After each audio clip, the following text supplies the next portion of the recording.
So this will give you the information to feel real comfortable as you're training people, being the expert, you know, knowing that there's a why behind all of this. There's a science behind all of it, if you will. You know, these are not things that we just made up in our head because we thought it'd be nice. These are things that are tried and true. They are in line with CDC and DOH guidelines. And as we go through, you're going to become, again, the stated experts in the field and be able to feel very confident in training new folks on this is the procedure, and we don't do it just because we feel like it. We do it because it's the right thing to do, and it's the safest, most effective thing to do for our patients and customers. All right, so with that, any questions on yesterday? Anything we went over? I mean, really, Felicia put up some of the high points of yesterday. You know, having a cleaning process is really a big part of what we do, and having a standardized process. So, you know, the differences between cleaning and disinfecting. Cleaning is what? Removing the dirt and soil, right? And disinfecting is Destroying the germs. yeah, removing the or deactivating the pathogens or killing the microorganisms.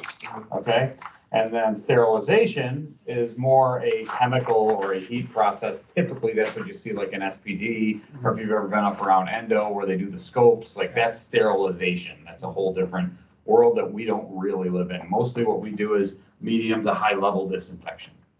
Our cleaning process. What's our cleaning process? We go, how do we clean? Clockwise Or counterclockwise. Clean the dirty. Clean the dirty, Top to bottom. top to bottom. And how do we wipe? Direction. One direction. Perfect. All right. Excellent. All right. And then we have standard precautions, which we do when? When do we observe standard precautions? All the time. All the time. And then what that means that we assume that everything's dirty, basically. We assume everything is potentially infectious or contaminated. And standard precautions is what? What do we consider that? What do we include in standard precautions? What does that mean when we do it all? Hand hygiene. Hand hygiene. Use PPE? Yeah, wash your hands, wear your gloves. That's pretty much standard precautions. Wear gloves, wash hands, and treat everything as though it's infectious. Our transmission-based precautions. So those are things that can be transmitted. Okay, how many of those do we have? 6. Nope. 3. Hold up. Oh, 3. There's three ones that are industry known, Oh, and then we have a fourth. So what are the 3? contact. Contact, Oh, airborne, and droplet. yeah, we have the Contact Plus. Correct. It's not on the. Exactly. Yeah. Yep, contact, airborne, droplet, and Contact Plus is our Roswell special. There are other hospitals I've seen that have Contact Plus, but it's not like a mandatory like CDC directive one. Okay, so those are kind of the high points of what we went over yesterday. We went over a lot more, but those are the things to really, really take with you and the things that you're likely to see when we get to test time. All right, those are the concepts that we're really trying to really get across. Okay, so today, the module 3 we're going to get into is cart setup and handling chemicals. Again, nothing you haven't done before, nothing you don't do every single day, but a little more detail into why we do it a certain way and, how to really replicate that and get that information to people that you'll be training. All right, so from our little room map here, you can see we're moving into module 3, which is cart setup. And as we go through each module, we're going to work our way around this entire little fake hospital and get into module 3 right now. Okay, so we already went over what we remember from yesterday. So we're really going to talk about, selecting the proper equipment, selecting tools. That's going to take us about an hour. Okay, and we're going to talk about that. We're going to go through some cards here that have different equipment on them and kind of talk about why it should or shouldn't be used. We're going to spend about 35 minutes. You're going to be on, I got to remember to go back and forth between this. Hang on, I'll tell you where you should be at. You guys should be on 3.6. Thank you, Tracy. Oh, no. No, 3.4. Isn't that what you got on your finger? It's not 3.4. No, And the participant guide, 3.4. Well, what you were just saying that you have up Oh, there. yeah. Cart Oh, setup. sorry. 3.1 is where it started. Got it. 3.1. 3.6 is like that. Is a Yeah. So we did our review, which is on 3.3. Okay, but yeah, I can talk through what's on 3.2. So selecting tools is going to take us about 60 minutes. Okay. We're going to talk through, break into some groups, go through these cards here, understand what we should and should not have on our cart, common things, specialty items. Next section we're gonna go over is chemical properties. We're gonna see commonly used chemicals. We're gonna match them with appropriate dwell times. We're gonna talk about the most common chemicals that we use in environmental cleaning, including disinfectants. We're gonna go over how to use a microfiber cloth properly, or not a microfiber, a wiper properly. We don't use microfiber cloths, we actually just use the disposable wipers, how to use those properly. And demonstrate the level of wetness to ensure dwell times. So we talk about dwell times a lot, it's on our badge. We talk about you need 1 minute dwell time to kill this, or 3 minutes to kill that, or our 456, which is a 10-minute dwell time. That means how long the chemical has to sit on a surface wet to kill the pathogens. So we're going to actually show that and kind of look at that and say, yeah, it doesn't need to be that wet in order for it to last that long and stay wet. And then we're going to spend some time, about 45 minutes, preparing and talking about preparing and labeling chemicals. There's a little video we're going to watch. We're going to, talk about different ways that maybe different places prepare solutions and what we need to be aware of if we're preparing solutions. Luckily here, we don't really make you guys prepare a lot of solutions. Your solutions are pretty much press the button and it's prepared for you. But there are places you could go in the world and in your life where you have to actually measure, a 10-to-1 bleach ratio or something like that. So we want to make sure you understand how that works. And then we'll go through a little knowledge check. So altogether, this should take us about 2 hours to get through, maybe a little more than 2 hours to get through this entire section. All right. So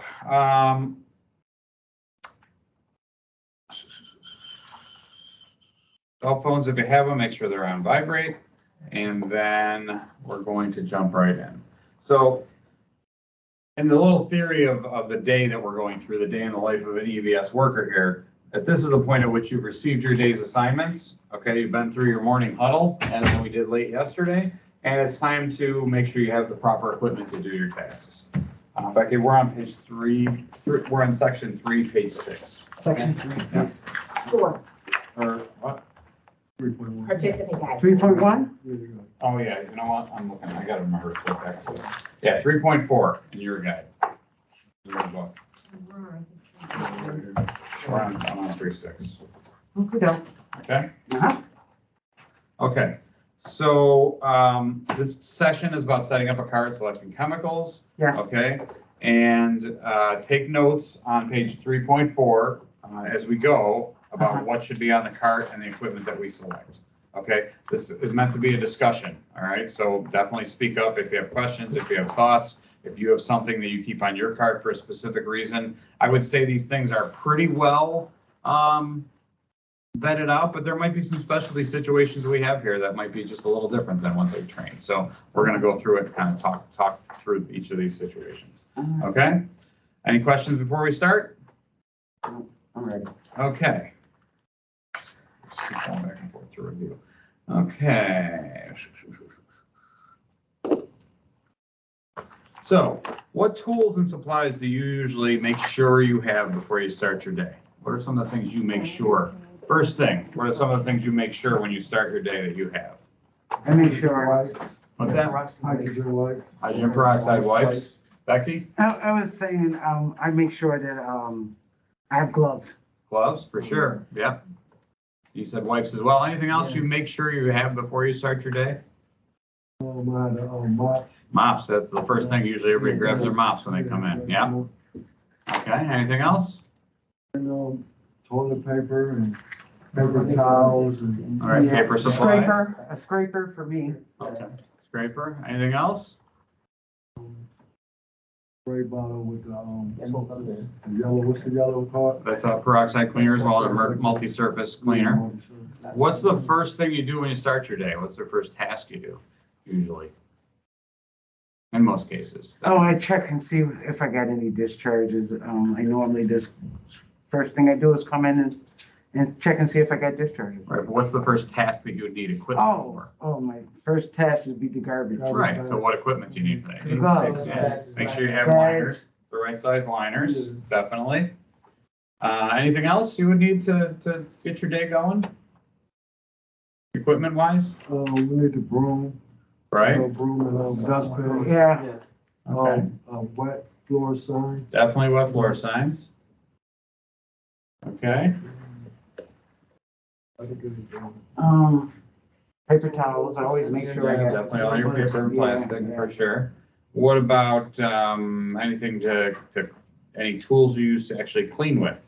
The high Yeah. low. Toilet bowl, so your Johnny mop, Yeah, Johnny. high Mop. duster, yep, high duster, including the green sticky cloth to go around it. Batteries for the dispensers. Batteries, yeah, that might be something you try to keep some on your cart, because you come across those dispensers that are empty, or that are wearing down, okay? make sure we got like the hand soap and Perel. Yeah, soap. Soap. Yep, your soap and sanitizer, yep. Okay, that's a great list, it's a really good list to start with. So what we're gonna do is, we're going to give, okay, so did you guys write some of those things down I when we were did. talking, or no? Okay. Okay, well, Police has got a lot of them written down up there, so feel free to write them all down on your page 3.4. Right now, we are going to give each of you a stack. We're gonna split you into two groups. So Becky, you go with this group, Okay. Monica Field, and then Wanda and Sharita can go together. And I'm gonna give you each half a stack of cards, okay? And then work between your groups. You're gonna have a few minutes, probably 15, 20 minutes to go through each one, okay? And picture side up, don't flip them over, look at the picture side, please. Okay, this picture side. Okay, Okay. the picture side, not the words, all right? And then, you're going to go through these cards, you're gonna basically set them in some that you need on your cart and some that you don't need on your cart, okay? So if you have a green and a blue on you see on your book on page 3.5, Yes. okay, so you're gonna decide between, work as a group, don't work as three separate people, work as a Okay. group, Go ahead. okay, and decide between you which ones you need on your cart and which ones you don't need on your cart, but don't look at the back, don't look at the answers. We need that. Yeah. That's what we need. So when you're done, you should have two piles, Goggles. a need pile and a don't need pile. Okay, Which one is that? Hospital grade disinfectant. I had that too. We need that.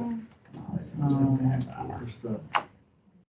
Can't hear, alcohol-based hands. Do we need that? Yeah, we need Oh, to, okay. because we gotta put in Pharrell, Yeah. hand sanitizer, but that's what they need, they just didn't make a paper.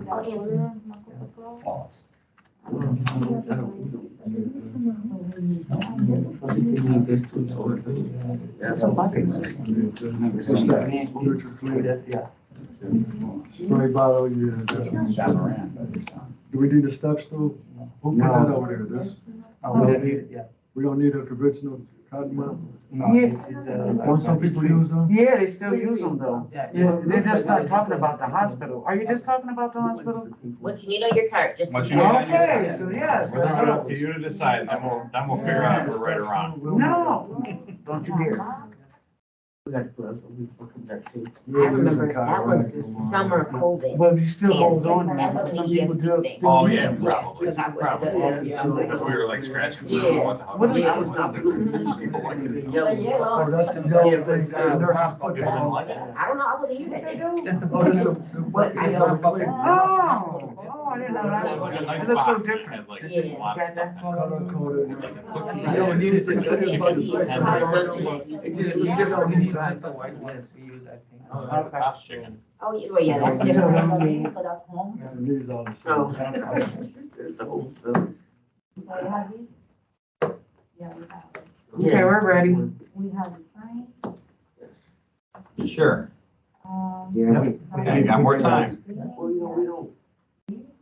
Yeah, we do. Well, we Would like did. you want some I water? don't use my Yes, white please. now. We'll get some, you got time to go get some water. No, no, Oh, Oh, okay, yes. that's how you brought your Oh, bottle. like I the thought bottom, yeah, you were gonna fill your bottle up. No, no, I know, I think of small water, yes. We have these. Thank you. Yeah. No, no, I ate this morning, I got up very early so I can have breakfast.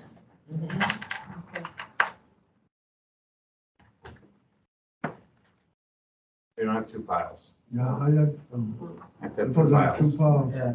One for the blue and one for the green. But that's not a pile.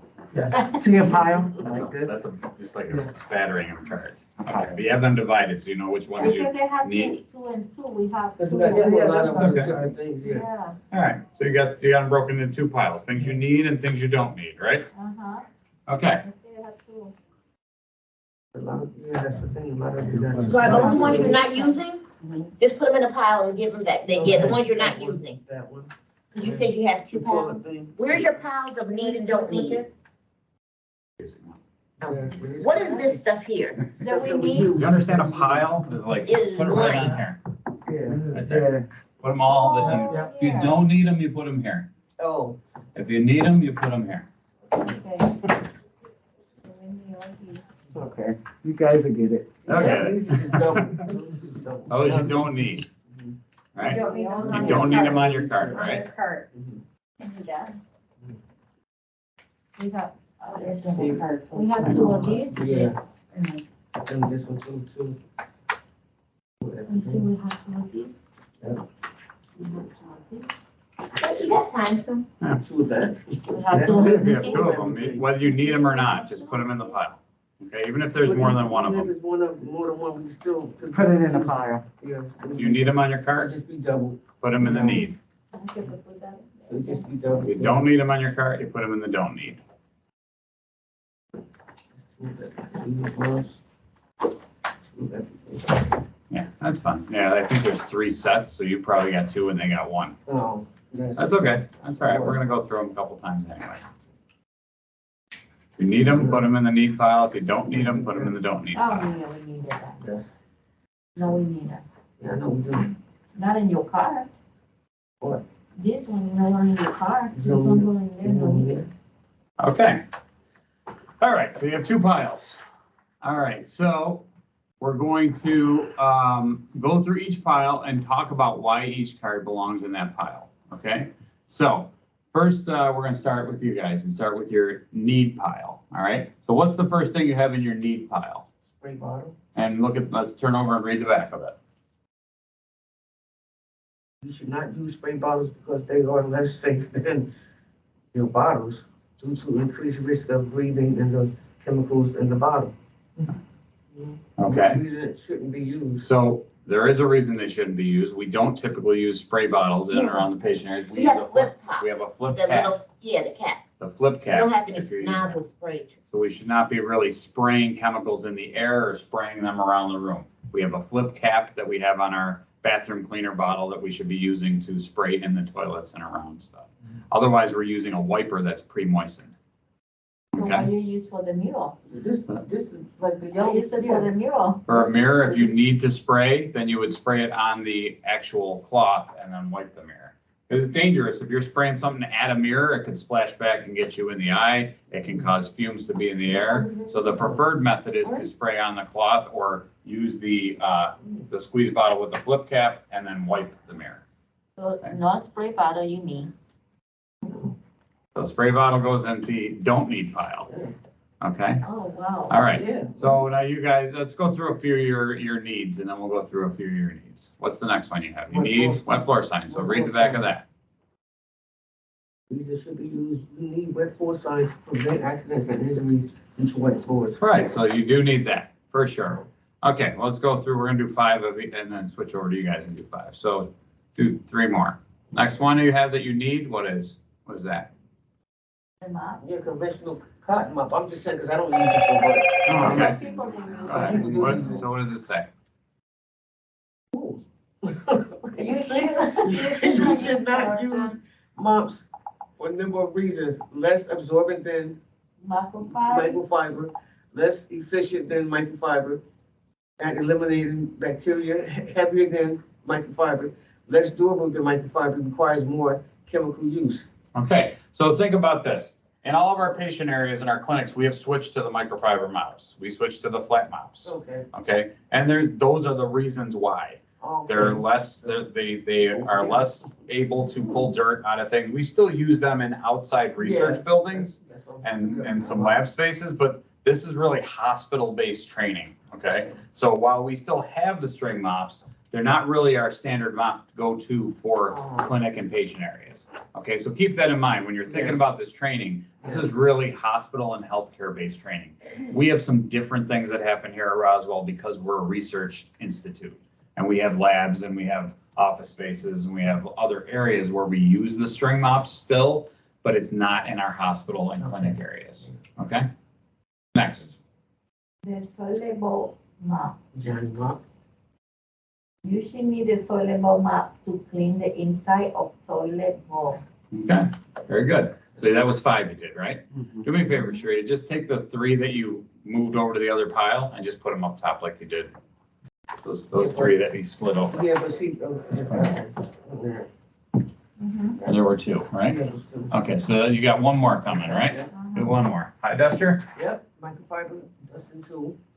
Need a microfiber dusting tool for high dust in patient rooms. We already know that. Yep, there you go. And we use the sticky cloth, so it's not necessarily microfiber, but it's a similar tool. We have the green thing that you put over your high duster, that's microfiber. Oh, And then we actually supplement it by using the sticky tool on top of it. All right, so let's move to you guys. Why don't we go to your don't need pile?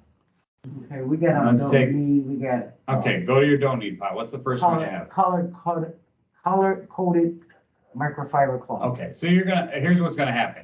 It's gonna tell you you do need them. Yes, I told you. Because a lot of hospitals, again, have gone to that. We happen to have gone to the wiper, okay? We've gone to the disposable peroxide wiper. A lot of hospitals have not because they can't afford to. All right, so it's a costly venture to use a disposable wiper like we do. It costs a lot of money. Roswell is invested in the safety and the infection prevention for their patients, so they have agreed to do it. Because it's an even better practice than the multicolored, because if we went to those multicolored microfiber cloths, which many hospitals have, you have to constantly launder them. And typically the way those are used is use one color for the patient room, one color for the bathroom, so you're not like commingling and cross-contaminating. I like it. Well, it's a good concept, but our concept's easier because we don't have to have 2 or 3 different colored rags, or cloths. We just use the wiper, and when we're done with it, we throw it away. We don't have to launder it and wash it. What we do is more costly than that. But it's also kind of more convenient and a quicker way to make sure we're taking good care of our patients. Yeah, but it says it offers more absorbent. Yeah, That, I do use a cloth, a rag, for what? on top of my, my wipe, Why? because it keeps it moist. It keeps it moist so I can go through the whole room with that one, You're using a dry cloth or a wet cloth?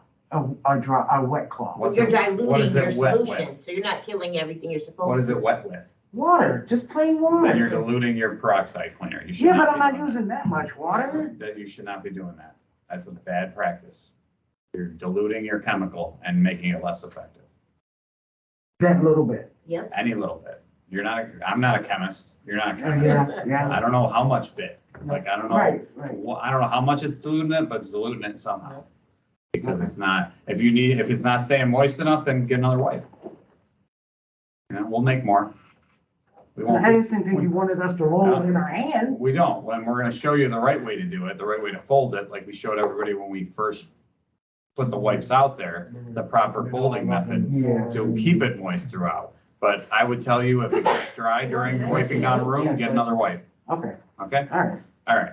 So again, those are things that, according to this training, you wouldn't need it, but that's if you're at a facility that uses that method. Oh, right. okay. We don't happen to use that method. Okay, what's another one you said you don't need?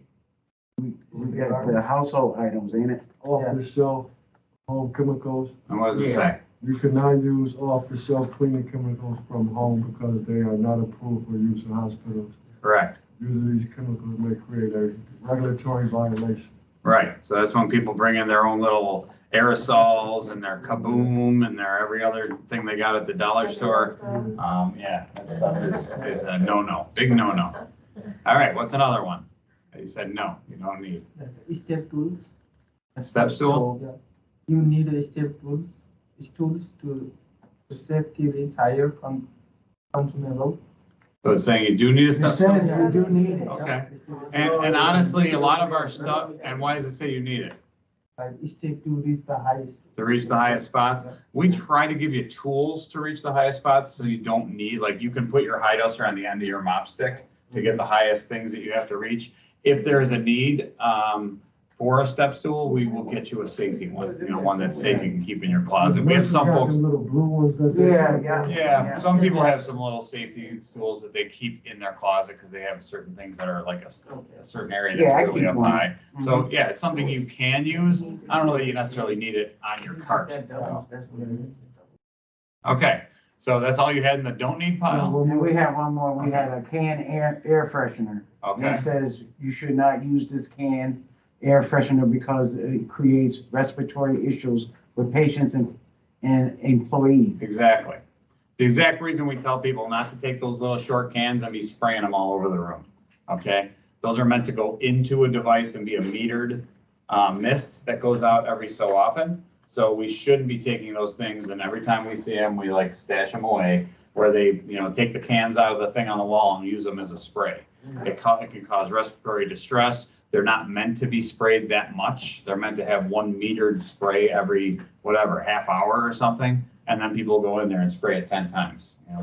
So you basically put like 5 hours worth of spray into the air at one time. So anyway, yeah, aerosol sprays are a big no-no in and around hospitals.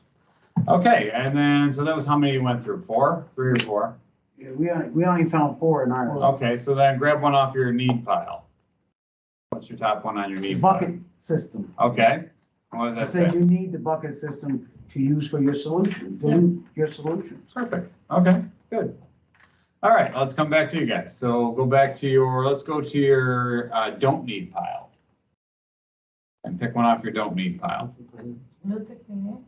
What is it, neutral cleaner? You don't need neutral cleaner? Okay, tell me why, or tell me what it says on the back. It says that we need. Well, you use neutral Yeah. cleaner every We single use day. neutral cleaner for No, the floor. but we're confused because, I think they got confused. they don't put it in the car. Doubles and the don't need. like this little thing they go in the, Right, but the cleaner itself goes in your bucket. Okay. so That's I what see you use you're for your saying, mop yeah. bucket. It's the ones that, she's talking about the ones like we go and fill it up. did you know they fill it up with water? You're not putting the actual bottle on your That's- car. I know, but I I get was it so now. confused because the Because picture. she saw the is color. so Okay, weird, gotcha. so they not What go does in the the back of cart. what does the back of the card say? We need a neutral cleaner because it's safer to use for freshness, for finishes, surfaces, and users, okay? Yeah, so the neutral cleaner is our orange stuff that we use for the floor, essentially. That's all it is. No, it's neutral cleaner. That's the neutral. It's literally called neutral floor Yeah, cleaner. well, it's called different colors everywhere, so that's just a general, Yeah, you're just that's looking at what the card says, not necessarily the picture. So it's a neutral, basically our neutral floor cleaner, the stuff we mop with every single day is that's neutral cleaner. And we use it on the floors because it's better for the finish, and it's just a good general cleaner. That's not gonna disrupt, really, it's not gonna leave the floor sticky, it's not gonna diminish the finish that's on the floor, and it'll give it a nice, good, clean floor. Okay, what's another one you have on your don't need pile? Well, that one they already read, so we know that one's good. That one. And that one. Which one is that? Because Okay, Two all of right, those. so we'll keep them on your don't need pile, or keep, those go on your need pile, the cloths and the Yeah, 'cause we already stool. got one over there, that's what it is, we got done with everything, that's what it was. Okay, And ammonia free glass cleaner. okay, you put that on your don't need? Okay, what does it say on the back? You do. You need ammonia. You do free need? glass- Yeah, you need ammonia free glass cleaner because it's easy of the skin And and lungs, long, the ammonia based cleaner. Okay, so what they're saying is that you need a cleaner that's not ammonia based, okay, for your glass. Our yellow peroxide cleaner is an all-purpose cleaner, so it has glass cleaning properties in it. What you wouldn't want is ammonia. You don't want something that contains ammonia. So that's really the point there. We Okay. got away from kind of a glass cleaner specifically, in favor of our peroxide cleaner because it does clean glass and surfaces, but it also disinfects. So that's kind of why we moved to one cleaner, so you don't have to have all these extra bottles on your cart. All right, Okay. but you notice, so look at the top of that bottle that they show, how do they show? Do they show a sprayer on it? No. Right, they show like a flip cap. One of those flip Yes. caps where you can actually put it on the cloth and then wipe from there. Oh, So same, and that's the process we try to push for, and if we see spray bottles, we should be switching them out to flip caps. All right, okay, now what about, so now you've loaded all those on top, you have others on your need pile that we didn't go over. Well, let's go. Oh, yeah, all right, so pick your next one on your need pile. Hospital grade disinfectant, Yeah, you need hospital grade disinfectant to kill harmful bacteria. right, so what's our hospital grade disinfectant? well, ours is the wipes now, but Right, it used to exactly. be, yeah, I was Exactly. gonna say, it used It's to the be peroxide 4, cleaner. 5, 6. We still have the 456, so it's still an approved chemical that we have at our disposal. The yellow multi-surface peroxide cleaner is actually a very good disinfectant as well. So that's an approved chemical. So all three of those, the wipes, the peroxide cleaner, the yellow, and the 456 are all hospital grade disinfectants. They just have some different properties and they have some different dwell times for different bacteria that we're trying to kill. What else? What's next? What you got? The alcohol-based hard sanitizer. Okay, Hand sanitizer. and what does it say on the back? You need hard sanitizer to prevent the spread of bacteria. Yeah, yeah, we need Okay, that. yeah, we definitely need those on our cart to fill up our, and do one more and then we'll switch back to you guys. What's the next one you got?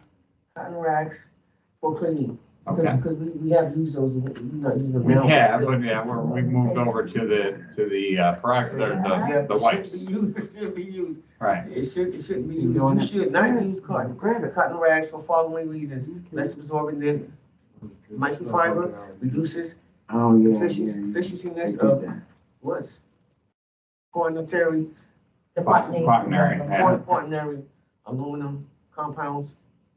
I Okay. just thought because we use rags. before, Yeah, but so we use them now. This really explains, and you put that on your don't need pile. I even still have rags. Again, On your don't on your need. don't need Don't pile. need. So this explains some of, remember we said we we're gonna talk about the why behind why we do what we do. So when we made the decision and got the support of Roswell to switch to the peroxide wipes in the patient areas and the clinics, we did it for that very reason. So we're using rags, regular cotton cloths, whether it's washcloths or whatever rags or whatever we were using. There's a few things that are not the best with those. Not gonna say that you use that one day and all your patients are gonna get sick. Okay, that's not the case. We use those things for years and years and years with 456 and did a pretty darn good job. We can do better though, and that's the reason we switched. We can do better. The peroxide, the hydrogen peroxide wipers that we use and throw away are just better. They're not, it's not that the rags are the worst thing ever that ever happened to the world and we're gonna get our patients sick if we use them. It's just what we do with our peroxide wipers is better.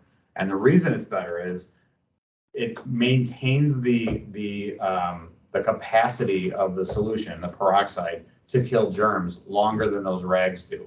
Those rags, every time you squeeze them out and use them on a surface and then put them back in that bucket and re-squeeze them, you're diminishing both what's in the bucket and what's on the rag. It's called quat binding. So the quaternary ammonium solution, which is the 456, binds itself to the rag and doesn't get onto the surface. So every time you use that cloth, you're actually using less and less disinfectant.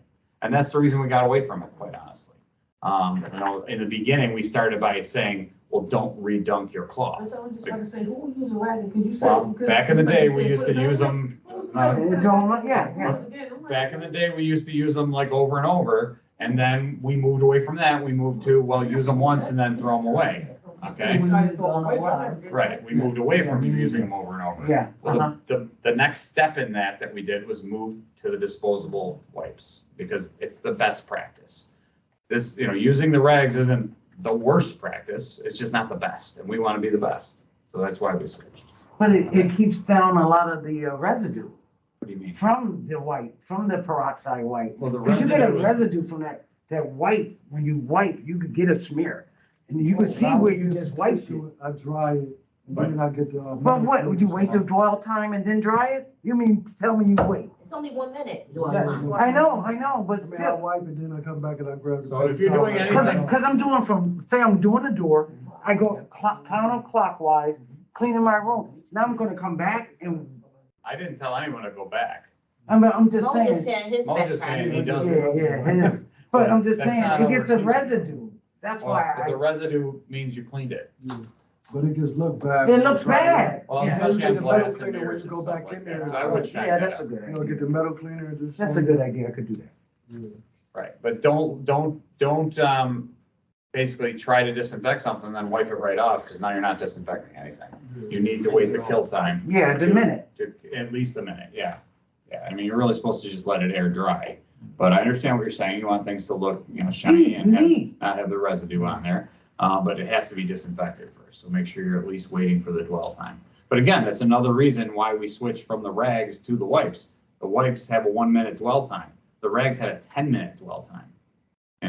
So who around here was making sure the thing stayed wet for 10 minutes? Yeah. That's a long time, We can't even wait that long for a bed because we got to get a sheet on it, Yeah.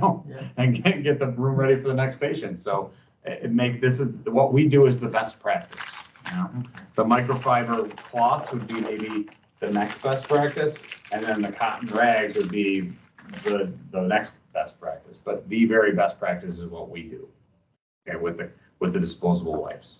All right. How many did you go through? Did you go through 5? Okay, why don't you guys grab one on your do need list?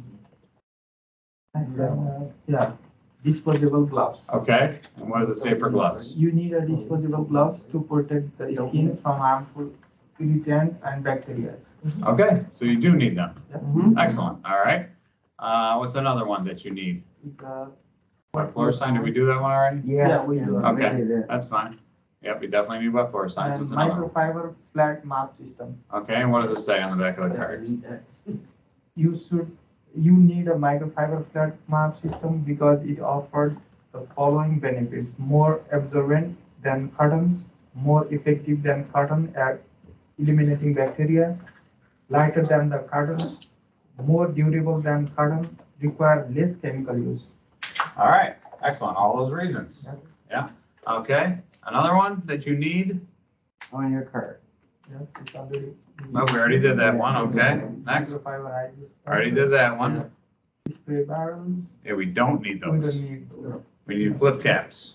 All right? Caps. And if you have spray bottles and you want flip caps, we have boxes of them, I believe we should. Okay. Yeah. And we don't need the mops unless you're, again, I research think more building. people got Those. these than what y'all talking about. Yeah. Oh, I don't And they disagree squirt with them you. in the thing, and I even said that, I told the one person, A lot of people no, use the yellow to squirt the beer, but they Yes. don't use the white. Well, they that's don't even wrong. use the white. I said that to I one see that all person. the time. I go and see somebody. Well, I've been correcting They it. take the I've white been one. trying to correct it, You but should be I correcting it. I just be like. yeah, but they holler at you. They be like, oh, I'm not doing I that. said, 'cause it First make of all, the beer no one- wetter, really, Yes. and they can- Yes. First of That's all, no exactly one what should they be told hollering me. at anybody. Second of all, what you're doing when you do that is you're mixing chemicals. Yeah.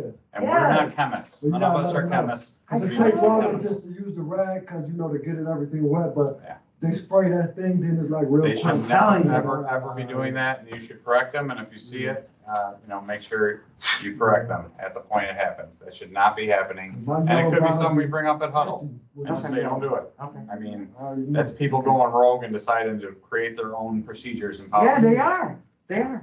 So, and I'm sure it's the exception more than the rule. I'm sure it's not everyone doing it. There's probably a couple or a handful. It's a lot. We're gonna, It's a lot of people doing it. no, they shouldn't be, and we gotta be correcting it when we see it. Because it's not safe. It's not safe for them. It's not safe for the patient. You don't know what chemical you're creating when you're mixing two things together.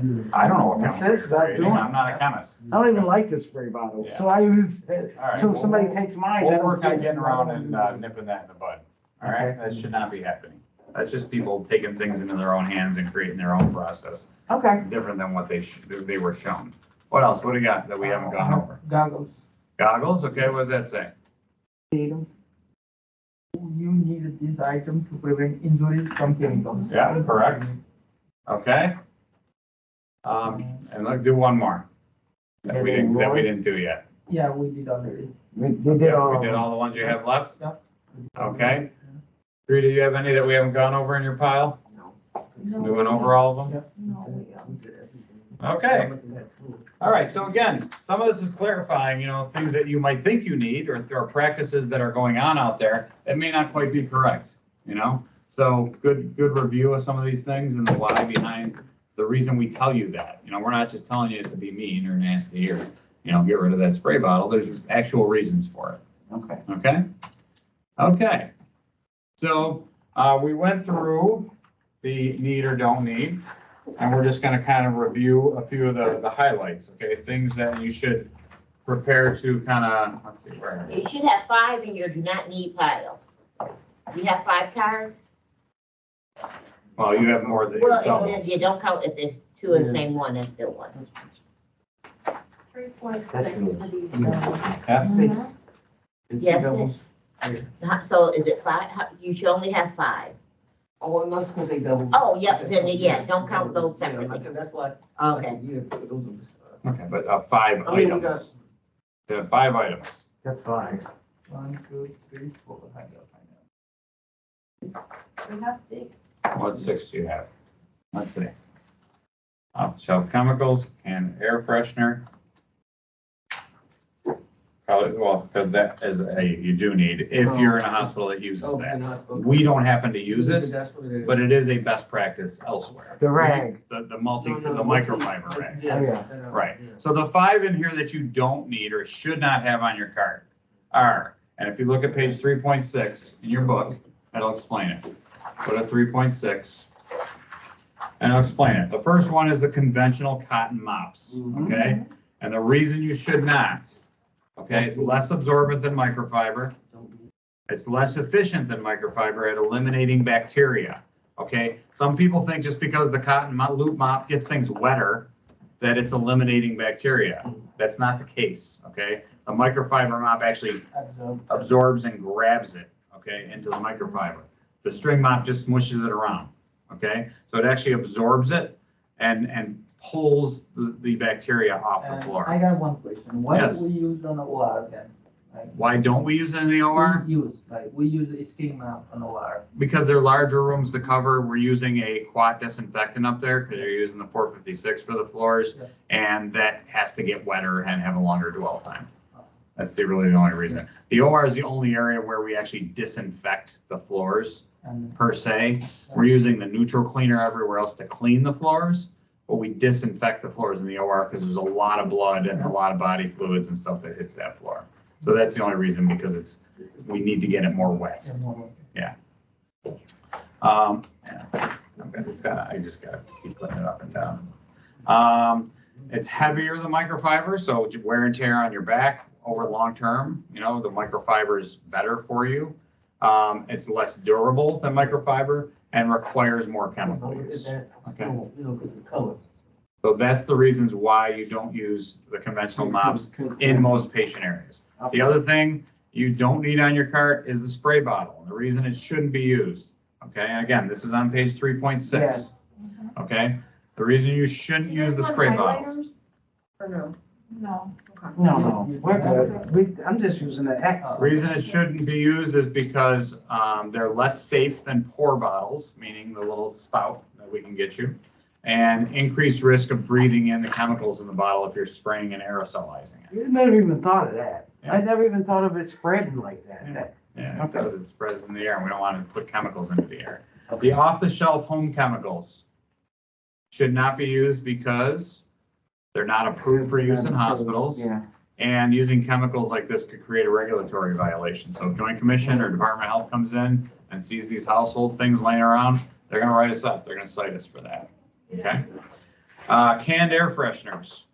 I know they bring them in and the nurses stash them in their little things. They got them the in there. bathroom. They got I know them, they got do. them in the bathroom. I know they do, and when we see them, we tell the nurse manager, hey, you shouldn't have those. I mean, I can't police every single person in this whole facility, but we tell them, and when EOC rounds, when they go around, OES does their environmental care rounds, they cite them for these as well. You shouldn't use canned air freshener because it can create respiratory issues for patients and hospital employees. Canned air fresheners only mask odors, they don't remove them. So they mask the odor for a short period of time and then they fade away and the odor's right back. What we need to make sure we're doing is finding the source of the odor, which typically involves cleaning, and get it clean so that there's no odor source, okay? So that's our goal. And then again, we do have the metered mist things on the wall that we can use to avoid odors in heavily used bathrooms, public areas, that kind of thing, okay? And then finally, cotton rags for cleaning. we talked about why we don't use these cotton rags in patient areas. Right? But you said we could, right? Didn't you No. say? I said you can't. Okay, I It know, shouldn't. I know. So why shouldn't you, Sarita? Why should we not be using these rags in patient areas? Okay, they're less I know. absorbent than microfiber, and it's right here on your page. Less absorbent than microfiber, or, and then in terms of our wipes, you know, the wipes have more effective chemical in them. It's a more effective 1-minute kill versus a quat or even water, which is gonna dilute that chemical or, have the longer kill And, time. and that's okay with you guys to see that. That's fine, What do you mean? to see the residue everywhere. We understand that the residue means you cleaned it properly Okay. and you disinfected it properly.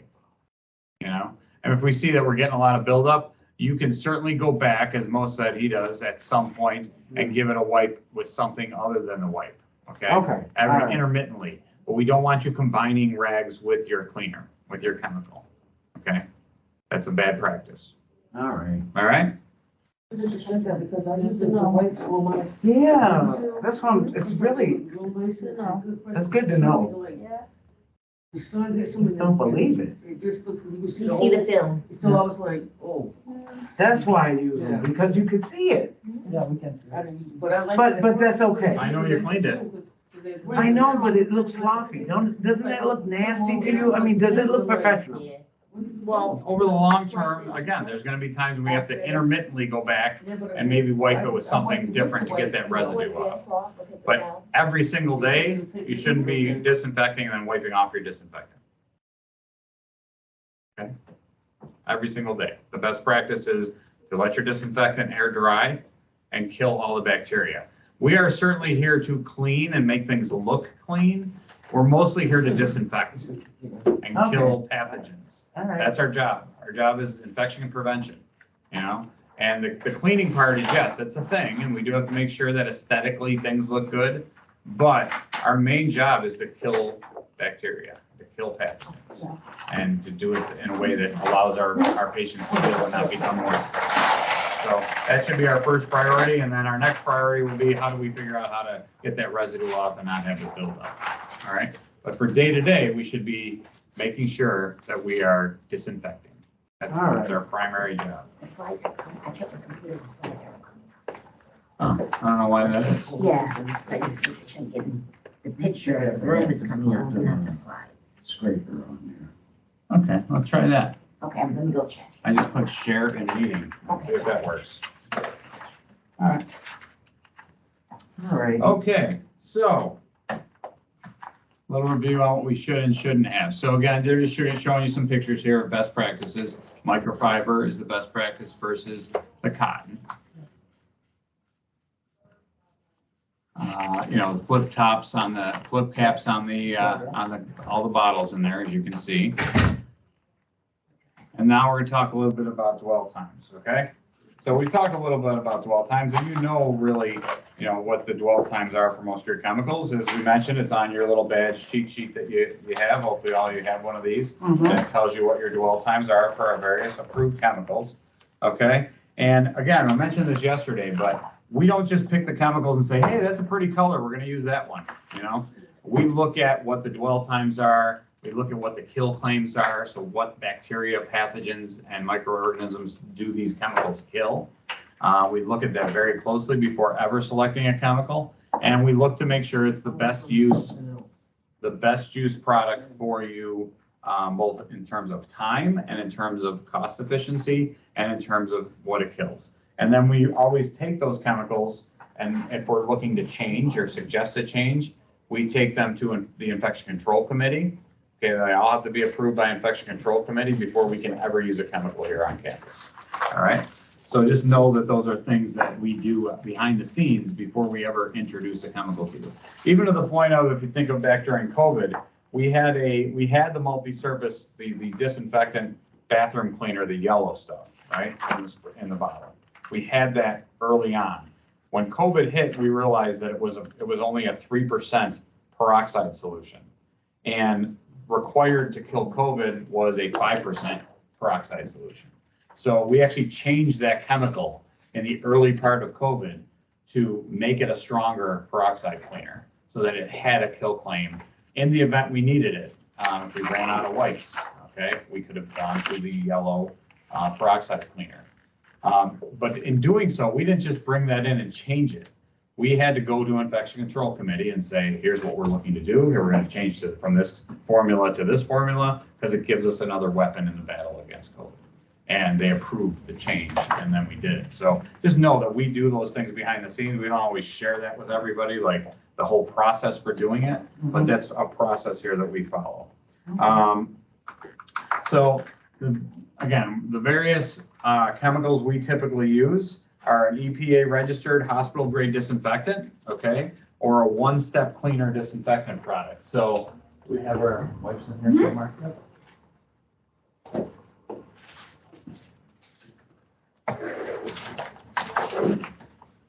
All right. So if you look at ever looked at your jug here of our hydrogen peroxide cleaner, okay, you'll notice that it says cleaner disinfectant wipes, okay? So this is a one-step disinfectant cleaner. All right, we talked yesterday about cleaning soil first and then disinfecting. So if all we had was a disinfectant product, we would essentially have to wipe the soil and then go back and disinfect. Now, if something's really heavily soiled, we're still gonna probably have to hit it twice with these, but this is both a cleaner and a disinfectant. Okay, so this is a one-step product. Again, when we reviewed these things and looked to move to it, that was one of the things we considered. Well, we don't have to have a two-step process. We just have a one-step process because it's a cleaner and disinfectant in one. All right. So I don't know if you ever noticed that on the label, but that's the reason we went to this product because it saves us a step essentially. We don't have to clean first and then disinfect. We're essentially doing it all in one fell swoop. All right. Again, unless something's something's muddy or really covered in some sort of soil or food or whatever, then we got to get that soil off and then go back with a final disinfect. But we're essentially using one product to clean and disinfect. And this is EPA registered. So if you're looking in your book Do they talk about hydrogen on 3.8, on the test? Do they call them that or do they call them something else? Cause they'll like, like, I'm sure everybody don't use them besides us. they're going to here. talk about a hospital grade disinfectant So cleaner. that's what they gonna say, hospital grade? Yeah, more than likely. There's a lot of different ones because like I said, our 456 is a hospital grade disinfectant cleaner. Our multi-surface white cleaner, the peroxide, the yellow cleaner is a hospital grade disinfectant. They also say EPA. EPA registered. So Oh, if that's you what they look call at it, this, EPA registered. yeah. So if you look at this, it'll have an EPA registration number on here somewhere. It has to, or we're not allowed to use it. It might be on the SDS sheet. But this is a EPA registered disinfectant. And these companies have to jump through a lot of hoops to get that EPA registration number. It's on here somewhere. I don't know what it is. On the barcode. Yeah, it might be on the barcode. Oh, there's a barcode, but then there's usually an EPA. There it is. It's really tiny down here. It says EPA register number 67619-25. Okay, so there is an actual EPA registration number on this. So we use EPA registered hospital grade disinfectant or one-step cleaner disinfectant. So this is actually both of those. And the purpose for these, if you look in your book on 3.8, is used in patient rooms and clinic areas for killing common types of pathogens in healthcare facilities. Okay? Neutral cleaner or ready-to-use detergent solution. So we use our neutral cleaner, which is basically our neutral floor cleaner. General purpose cleaning in non-patient areas. So we could also use, it's a floor cleaner, but it's also just a neutral cleaner that can be used for any surface. Where disinfectants are not needed. It can't be used by you. You're in a hospital setting. Okay? So where disinfectant cleaners are not needed, like an office where we're just trying to, wipe down whatever, we could use a neutral cleaner.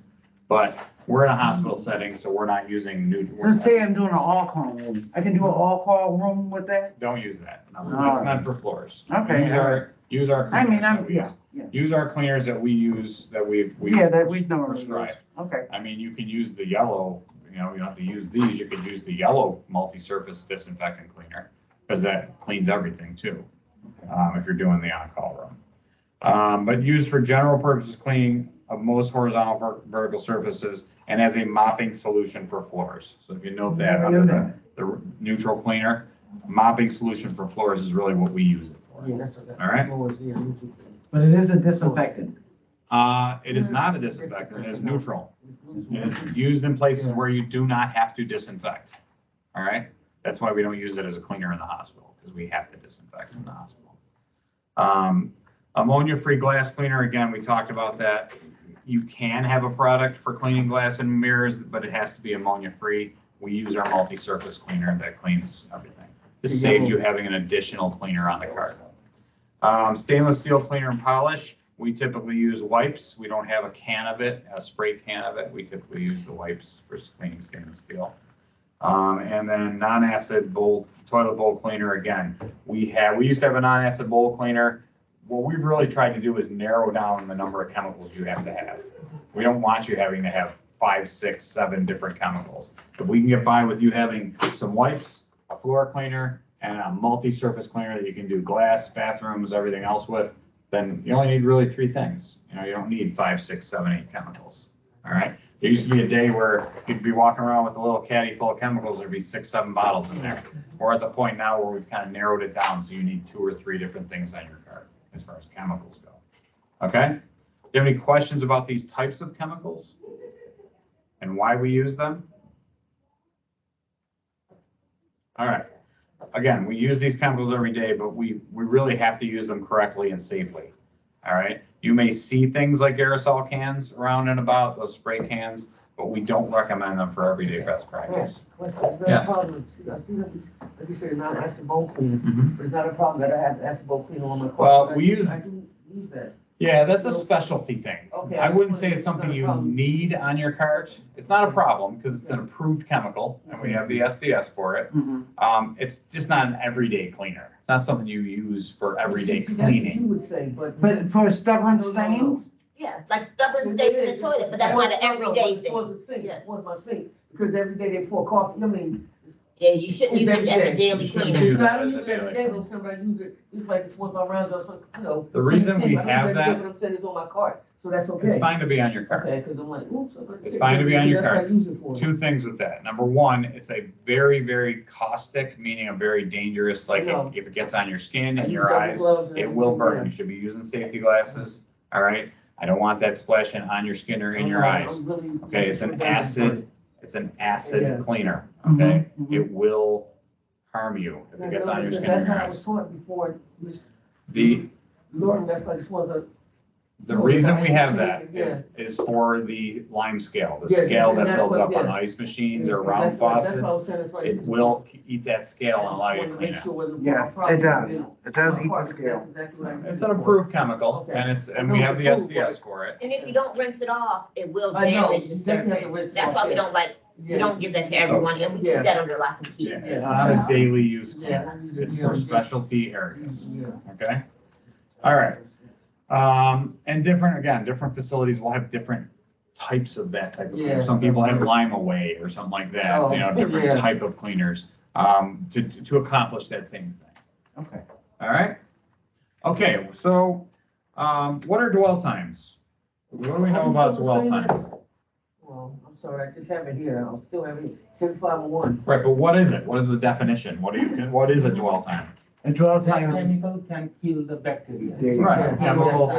it's the amount of Kill the time, germ. yeah, the amount of time a disinfectant must remain wet on a surface to Kill kill microorganisms, okay? It's also known as kill time. Or contact And time. contact time. Yeah, so it's the amount of time it has to stay wet on a surface in order to kill, all right, everything we're trying to kill.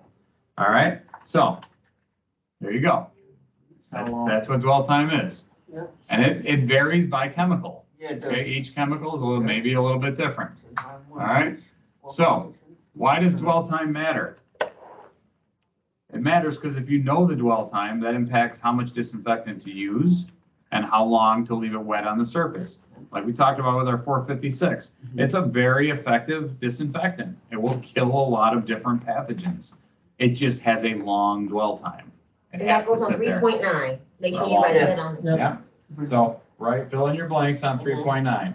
Knowing the dwell time impacts how much what? Disinfectant. How much disinfectant to use and how long to leave it wet on the surface.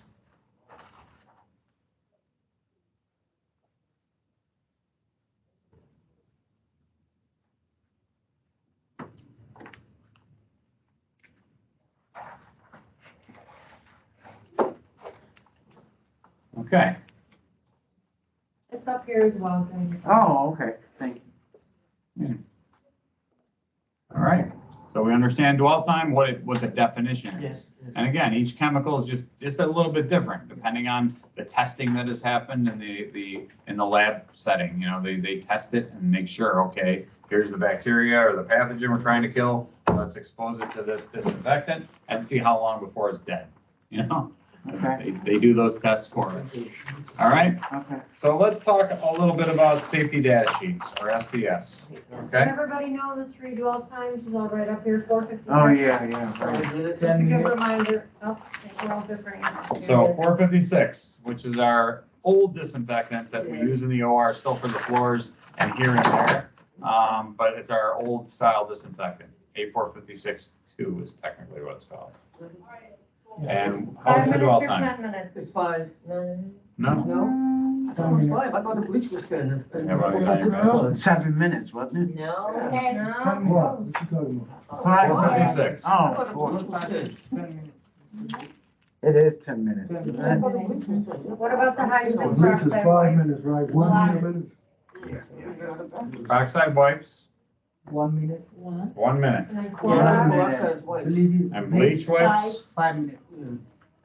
for most things. There are some things that, you know, it might kill faster, but for most things, it's 5 minutes with bleach.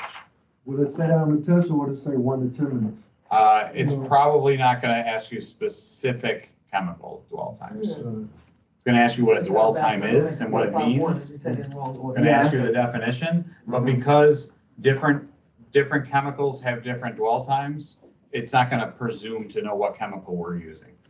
All right? That's good to know. The concept, yeah, we need to know it, but they're not gonna ask you that on a test because they don't know what chemical we're using versus every other hospital in the country. But you need to know what the dwell times for your chemical are. That is something that Joint Commission might ask you. If they're coming around, they might ask you, hey, what's the dwell time for your chemicals? That's why we put it on your badge. One of these, right? A good one. So make sure you have one of these. If you don't, get one. And I would say, in addition to having one of them, maybe read it every now and then and know what's on it. All right, it's helpful to know, because if you do have a Joint Commission surveyor ask you a question and you don't know the answer, Mhm. don't just make something up. Say, you know what, I have it right here. See, disinfectant 456 is 10 minutes, bleach wipes 5 minutes, peroxide wipes 1 minute. Okay. Okay, all right. So, we're gonna talk about SDS. Does everybody know what SDS are? Should we take a 5-minute break? Oh, yeah. Let's take a 5-minute break before we jump into SDS, and we'll reconvene here at about 16 after. All right? All right. Just get a little bathroom break, and we'll get through the rest of this chapter after break. All right. All right.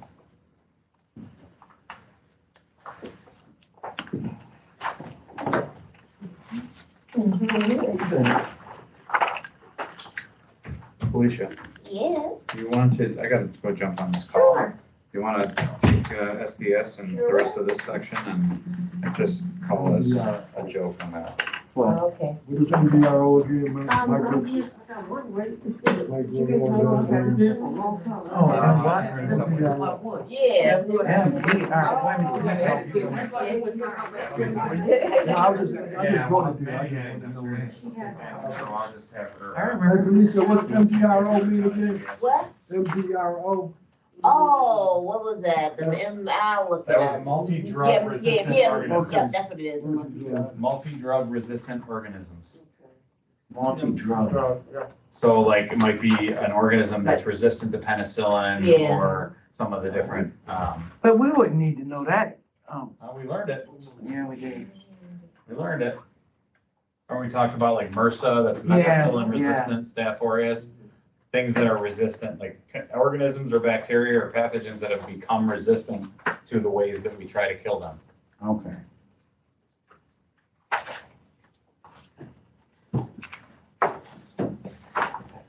They might ask for it, like you I mean, said. I guess might have them initials and. you know- Yeah, that's what I'm looking now, I'm writing it down, I'm writing that down.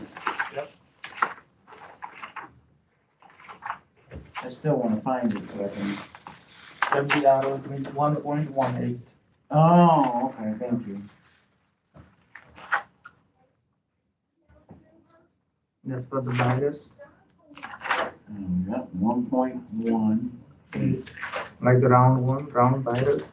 Oh, that's COVID what it virus. is? That's Yeah. what it's saying? Yeah, MRSA and. Oh, it does say same- MRSA? Yep. Same page. Oh, yeah. It's hard to control, yeah, okay.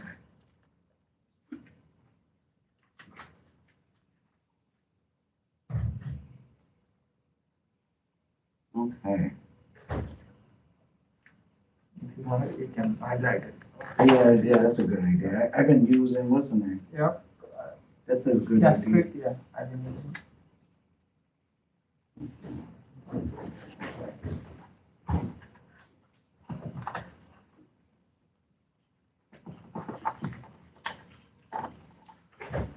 Hmm.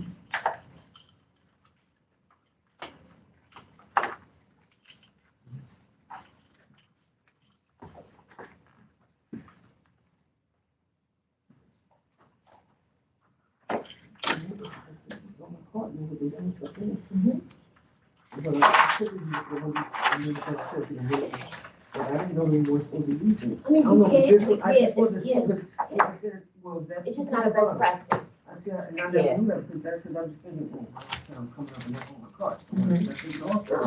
Okay, I'm like, y'all sit there, and then when he asked me that question, that was in my head, I'm like, what's the, hell, I'm like, I don't know right now, because I was thinking about, I wanted to ask him, but it's just like when he said, ask about clean, I'm like, you know, because not that, you know, I just come out there, but you know, the fact that I'm doing this now and hearing it, but knowing that that's on my card, that's what I use for the ice machine and the sinks, you know, Yeah. do the coffee, but clean, I'm like, so when you had that question, my mom was always over there, like, because I don't use it every day, I know. I know, but it's just that, We would have that's what I'm told you saying, I was something. like, Yeah, put that stuff it's there, just a but, specialty thing, it's not something you should use every yeah, day. I know, but my mom was just like, Mhm. oh, it's there. Yeah, but, Yeah. you know, we check your card I every know. month. I know, Oh, every but month, it's just like, it makes me nervous, and I'm like, no, because, you know, the young ones, Mhm. yeah.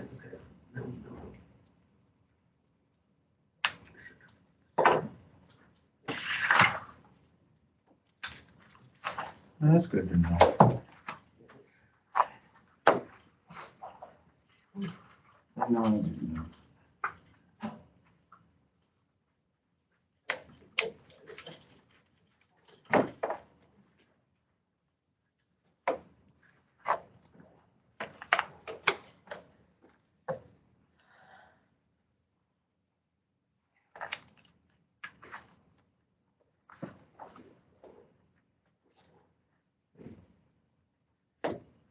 I'm gonna do safe daddy sheets.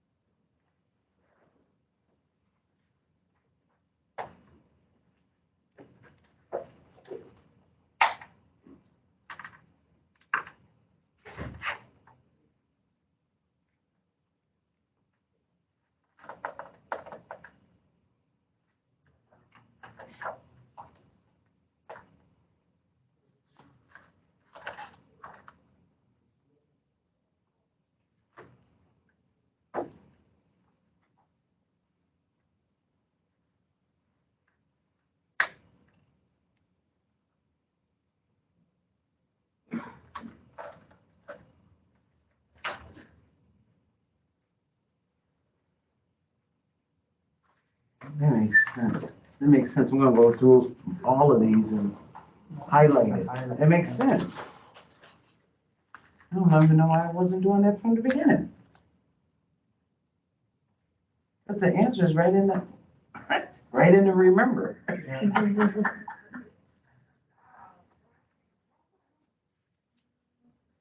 never knew that.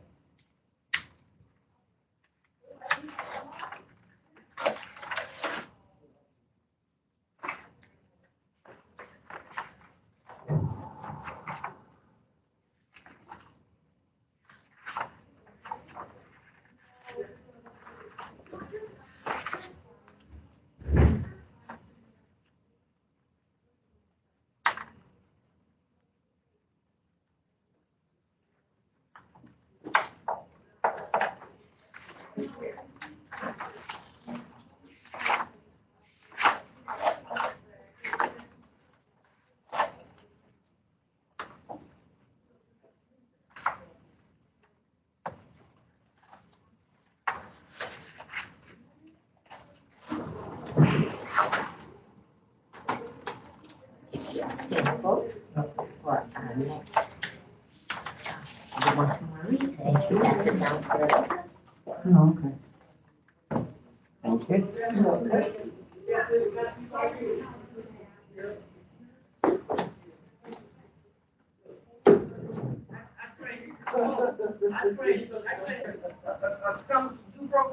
I forget to fill the 2.5. I forget to fill the 2.5. Okay.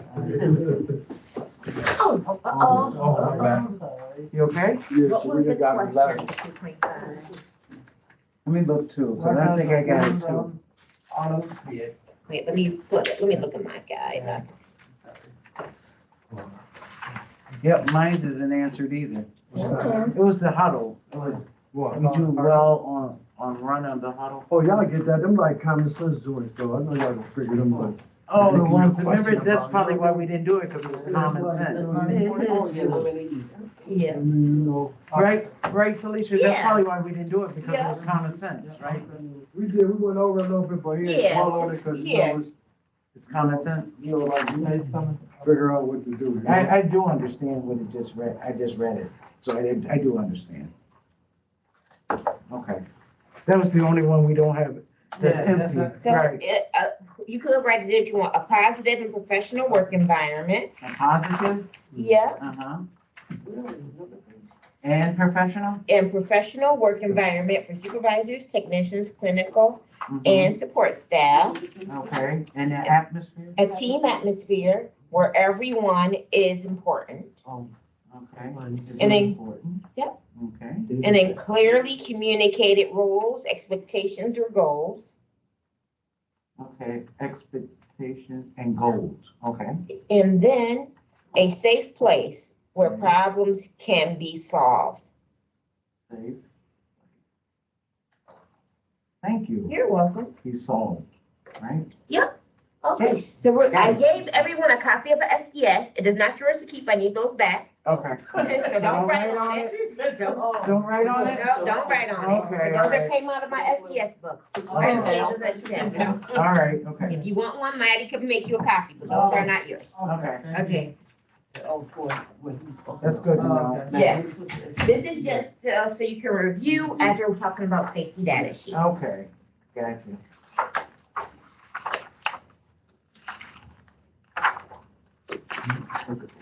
So in all your roles is, we all use a lot of chemicals every day, and it's important to know, how to use a chemical properly, and safely. So just in case we want you to get familiar with a safety data sheet. I know, it's a lot of information in the safety data sheet, because there's Mhm. several pages long, Mhm. but we just want to review it just to help you get to know it a little better. Okay. So we gotta look at the video? Let's see here, not yet, Okay, no video yet. okay. So on the safety data sheet, like, for example, that's just a picture of one up there, but you'll have, the first thing is product and company identification. It'll tell you what's the name of the chemical you have, Yeah. the dilution rate. And then it also have, also on there, like the supplier information, Mhm. where it came from, hazards identifications, like if it's, what causes of what physical state of emergency overview. You Okay. have eye and skin irritations if on there. Mhm. The composition, information or ingredients. You see it on there, Sharita? Oh, you got it? Okay. Did you have a question? That's different. Yeah, no, they're just samples of an SDS sheet. Yeah, Yeah, you're just looking it over. we're just looking it over. You're just looking it over to get Yeah, familiar yeah, with yeah, them. that's all. You have fire and explosion, data, Okay. disposal information, Mm-hmm. contact information, and these safety data sheets are kept in a binder in our office. Everyone has Why do it has corrosion and all that other stuff on there? Because you need to, that's part of it. You need to know if it's corrosive or not. You know how we talk about the globally harmonized system where we have chemical hazard communication? We do that once a year. Yeah, So yeah. this is what it's talking about. All those little pictures, skull and bones Oh, and yeah, everything. yeah, So yeah, that's the pictograms that falls in with the safety data sheets yeah. Okay, that we learn about those each year. yes, okay. Also, you'll find on here the PPE that is you need to use for the, when Let me using the see. chemicals. I didn't see that. The dwell time, I got the dwell time. yep. And as you said, it said something about, what else you said about? PPE. Oh, PPE, what to wear, what to wear. Yep, like, which is for us standard is gloves. Also, we don't have to mix chemicals here. Because we have the Ecolab system. So you put once the chemical is in the system, all you do is push the button, you don't have to mix anything. So it does have on here dilution rates, but you don't have to dilute it yourself. We don't dilute any chemicals here, even though it has a dilution rate on there, because if you had to, you would need to know. Okay. And it tells you what to do if it gets in your eye and all that other. Yep, everything. So it's very long. Uh-huh. And this is for one chemical? That's for one chemical. That's for the one product. That's just one product. Wow, you serious? Yep. That's just one product right there. Because it has all the information on here. It also has Yes. Department of Transportation information, the kind of transport the product and everything.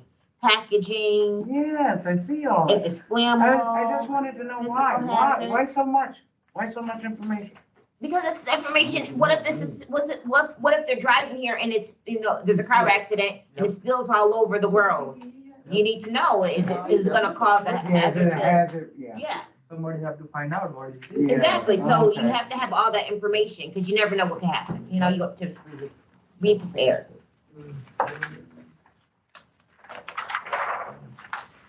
Any questions about safety data sheets that you see there?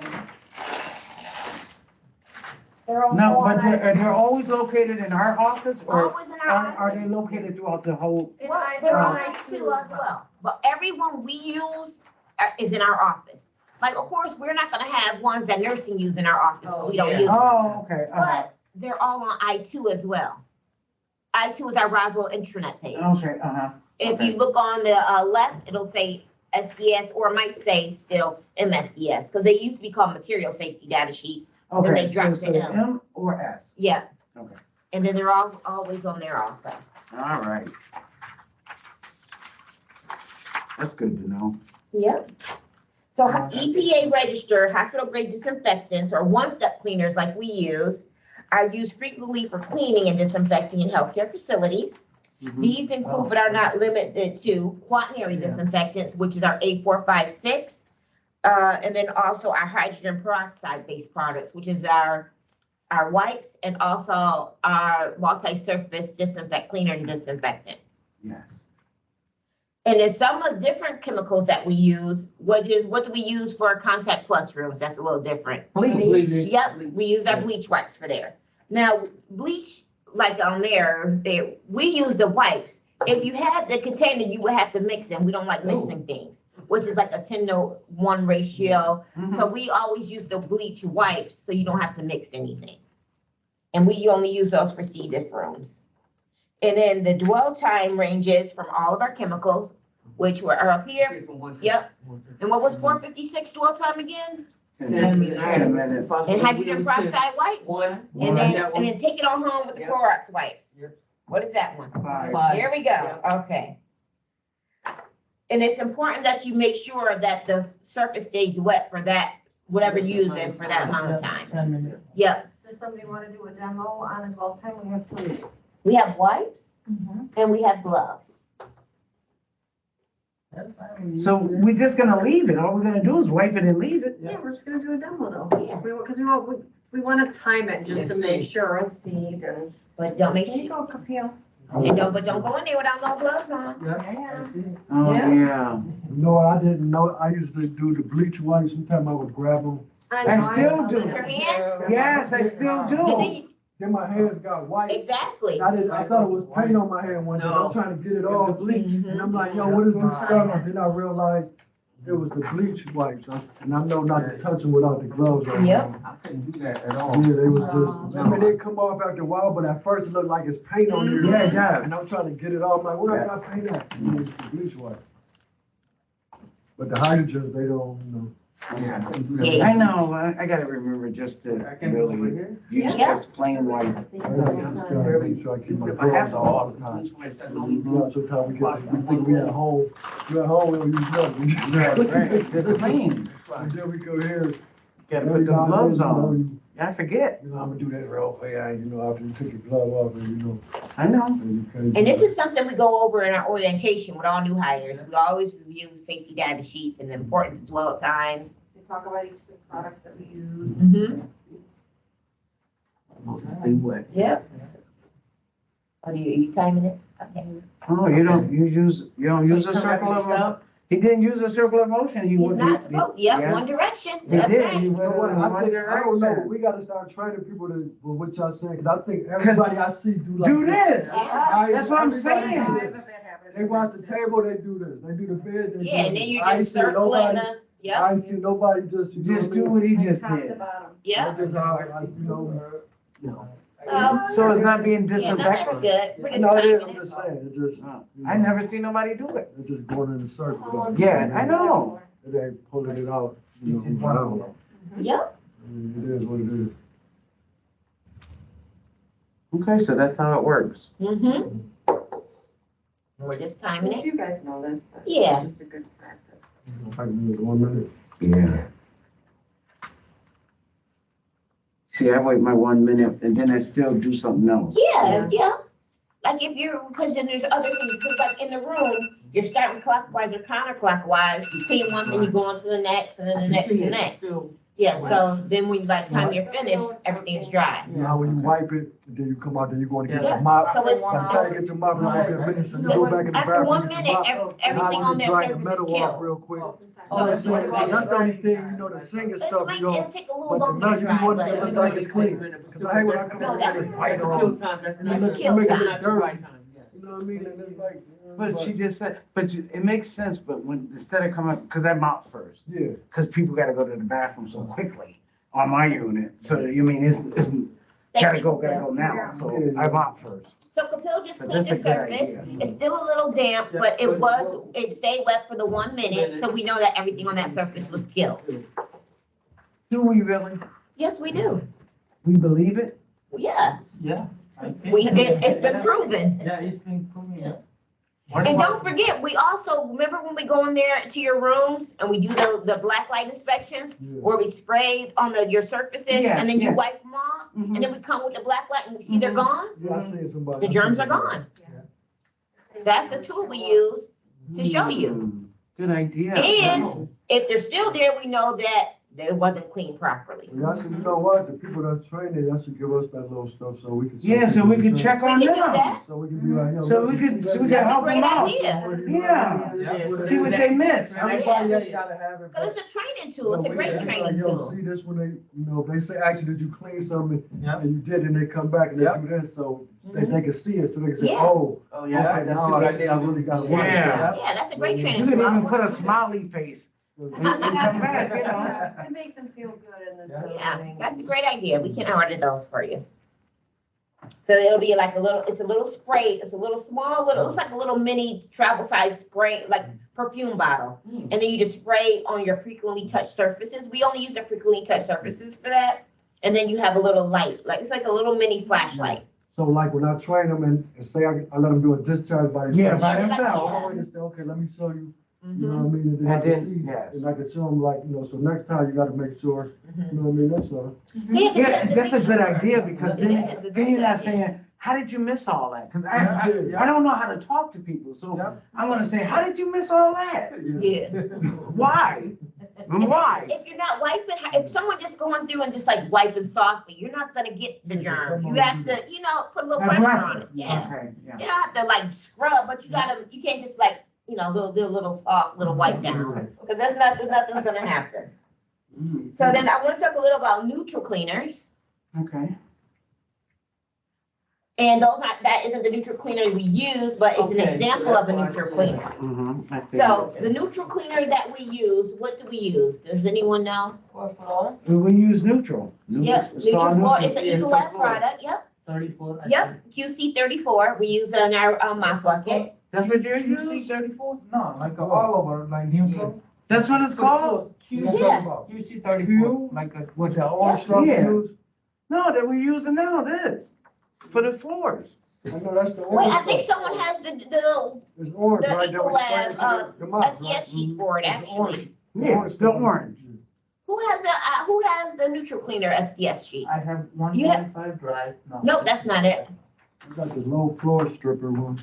Well, Mine say 456. does anyone have the high performance neutral cleaner, You ain't got neutral? one? What do No. you say? On your sheet, this. Yep, that one. That's Lemonade, you have, Yeah, I got lemonade. oh, you have it, yep, the Oh, yeah. neutral floor cleaner. Yep.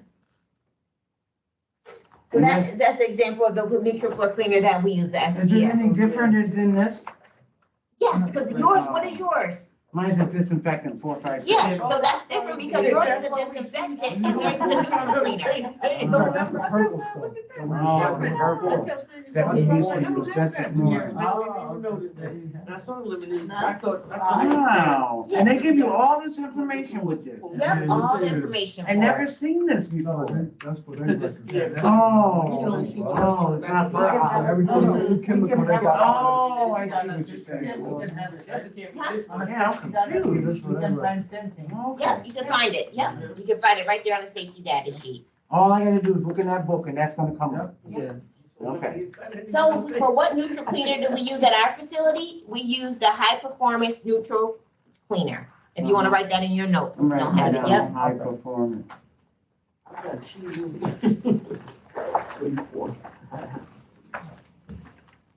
Well, QC, we also use that too, so you can write that also. What? Yeah, QC 34. Yeah, that's what I did. QC 34. Mm-hmm, she said high. Performance. Yep, high performance. Neutral. Neutral High cleaner. performance. Neutral cleaner.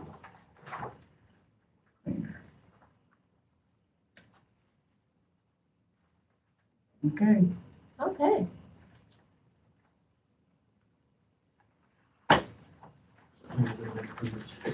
Now we have our video. So here, I gotta see where Matt put the videos at on here. Wait, no. Oh, we didn't review we did talk already, Matt already talked about other chemicals that we use, not those like our acid bowl cleaner that Sharita talked about. Oh, yeah. What are some other chemicals we use that aren't like every day that we do use? They're not the neutral cleaner, they're not the. Stainless multi-surface- steel. Stainless steel. Yeah. Yep, what other ones do we use? Bowl cleaner, the toilet bowl Yep, cleaner. acid bowl cleaner. Urine Yeah. remover, Which one? urine remover. Yep, the urine remover, we do use Well, we that don't use sometimes. that. Sometimes we do in the, yeah, like in the public, like people who clean like the lobby areas. Oh, they use. it. Like where there's urinals, we use a lot of that urinal, the urinal cleaner. Not necessarily on patient floor, but in the public But spaces. why can't we use it on patients? Cause you don't really need it. What if we got a stain that someone had over? It's not a stain remover, it's just It for, says stain. no, this is a urine cleaner. This is for like when you have urinals that get real smelly. Oh, yeah, We yeah, don't, yeah. and we don't have urinals in the Like patient what- towel. Okay. It's more like in the public restrooms. Oh, it's not really a urine removal. It's Yeah, the yeah, cleaning. just use it for, Got it, I got it. yeah. Because I kept saying, why we don't have it? Yeah, it's more we use it for public restrooms where there are multiple stalls and Yeah. Okay. you don't necessarily use it for single stall restrooms. Yeah. Any other ones you could think of? That we do use? Yeah, what else do you have in your cart that's not your standard? The peroxy, just. Yeah, but that's a spray, standard you- one, Yeah, that's a standard. That's not standard. What do you do if you have a sink that's kind of grungy? What do you use for We that? use the toilet bowl cleaner. No, What what an about, antacid. what else you use for, you use like a scrub for you? Don't you use any scrubs for your? Oh, sink? yeah, I use the green scrubby. No, what chemical? Oh, chemical. I know somebody has a SDS for it right now. In front of them, of the chemical we use.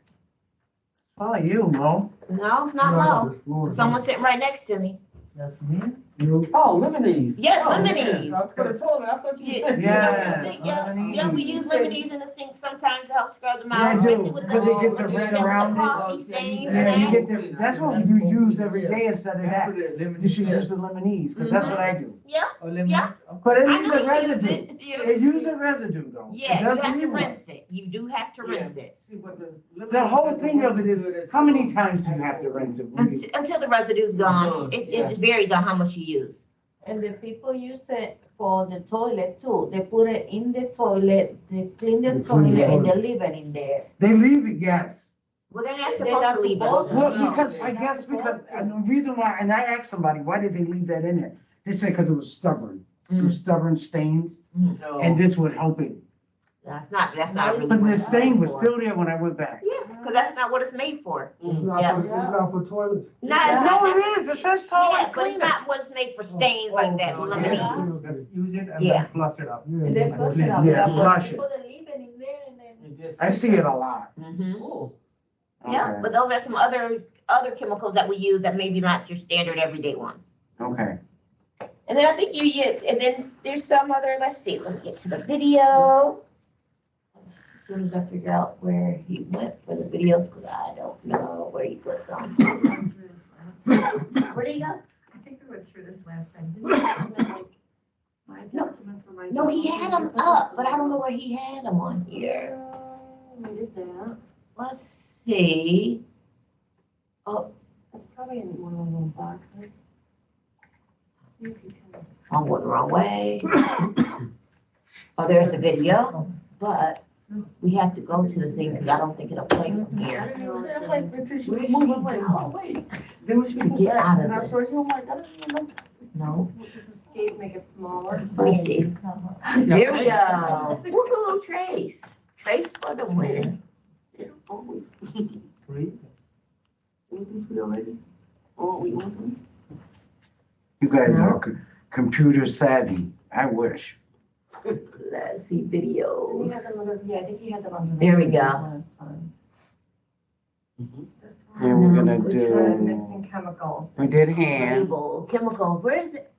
Oh, disinfectant? I think That might be It it. just maybe is a little, To clean a patient room, you must No, that's first not- select that's not the it. cleaning and disinfectant solutions appropriate for the task. Solutions generally break down into three categories. It wasn't Deter- the same. yes. That's All right. strawberry. Okay. Okay. Okay. Stand by.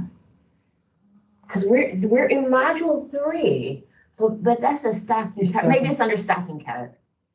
Yeah, I think it was a weird. To clean a patient room, you must first select the cleaning and disinfectant solutions appropriate for the task. Maybe this is it. Solutions generally break down into three categories. Detergents yes. that remove visible soil Just and name dust. something different. Disinfectants, sometimes referred to as germicides, that reduce, kill, or inactivate many or all fungi, bacteria, and viruses on inanimate objects or surfaces. Or third, one-step products that both clean and disinfect. The type of disinfectant solution selected for use by Infection Control and Environmental Services are EPA-registered hospital-grade disinfectants that are effective against most microorganisms and have specified contact times needed to kill those organisms. Bacterial spores, such as those associated with Clostridium difficile, are resistant to disinfectants. Therefore, a sodium hypochlorite solution may be recommended, especially during outbreaks. Disinfectants will also be selected based on the surface materials being cleaned. Prepare cleaning solutions daily or according to manufacturer instructions for the amount you anticipate needing. If you require sodium hypochlorite, also known as bleach, label and date the container and discard any remaining solution after 24 hours. Now gather the rest of your cleaning and disinfecting supplies and fully stock your cleaning cart. Label that? The general list of supplies includes trash liners, ammonia-free glass cleaner, general purpose or neutral cleaner, toilet bowl cleaner, bathroom supplies, mopping system, preferably microfiber, wet floor sign, and the disinfectant solutions as determined by your infection control committee. Supplies may also include single-use wipers or color-coded microfiber cloths. So some takeaways from that is, you know what? We never want to puncture the bottles. you know how they show the dispensing unit there where she was getting the solution from? We never want to puncture bottles and pour and make our own solution. You know how you go around Oh, somebody. yeah, somebody got one of mine open right now. Yeah, They you punch never the wanna hole do in the that. Can't get egg. into the machine when it run out sometime, Mhm. and don't nobody be around, like when I run out of orange, and Yeah. ain't nobody around to open it, and so. No, you're I had supposed to one of- call the I had one office, of call the the- manager. I remember I put a hole in it. No, you don't supposed to do that. That's very wrong. Yeah, I know. Because then you're not diluting it properly. Yeah. Because if you use So too what if much, you do the one drop? nope. Still not doing it right? No, you're not doing it because that's not the dilution rate. You know, it looked like water sometime when we poured it. Yeah, in. when we Oh, poured- exactly. Is So I green try to in make there? it I'd look be just like that. I'd be like, yeah, but that's. No, all it's it not really supposed to does. look like the bottle. The bottle is concentrated, Yeah. so it never supposed to look that color. Because that's the concentrated solution That's the before the water So when is we're out, added. we just gotta wait for somebody to come and Well, change just it? call, yeah. Or we can give you a key to change it yourself since you're trainers. Oh, yes, I yes, don't I'll have- take it. I don't have I'll a problem take it. giving the trainer's Yeah, key because because you've been trained. Yeah. Once you're certified, I have you to take take my your keys, exam. I usually Okay. got my Yeah. own. Thank you. I don't have a So problem with go that. do that. And I can Because help you out have to everybody know on why side. we do what we do Yes. and the importance of not doing things. I Yeah, train so, my own, Yeah. so, yeah, You so put yeah. too You much should in see that me area, trying to do you it. know, your floors will be slippery. Yes. If you And put it gets too much. sticky. Yes. If you put too much. If you put too much, you're right. Mhm. I was trying to make it the right level because I needed one, and I was like, ain't nobody coming around and that, Mhm. and I forget, they say, Chris do you don't need be around anything, and all I the time. forget. Yeah, it happens. So we can do that. Once you get certified, Somebody you on can the get your floor own have a key. key down. Yes, I can help them. Instead of waiting on Chris. Yeah. Yeah, yeah, I because you know I have a key. Mhm. So when it's- So that's very important to know because we have people that it happens in the daytime in the OR a lot. They'll puncture a hole, you know, because you see in there, and they'll just pour the solution straight into a bucket. And then we'll come up there and the floors will be all sticky because you're using too much. They do a lot there. Mm-hmm, yep, so that's very important to know. And you can be in charge of making sure it's changed. It's changed, yeah. I can make sure nobody do that again to me. Yeah, Okay. because it's a reason behind, it's a reason to the madness, as we say. Okay, so that's good to know. Mhm. And then we don't have to dilute chemicals, because in the video, it also showed like a spray bottle that was labeled Yeah. with the The bleach. bleach in We the don't water. have to label it, we use the wipes, we try to make it easy. Okay. Like, in the labs though, a lot of the lab technicians, they do their own diluting, Okay. but we don't do it as cleaner, yeah, yeah. Now, in the labs, do they still do, because I remember they said, do not wipe their counters. Correct, They do. They still don't? no, we don't. Okay.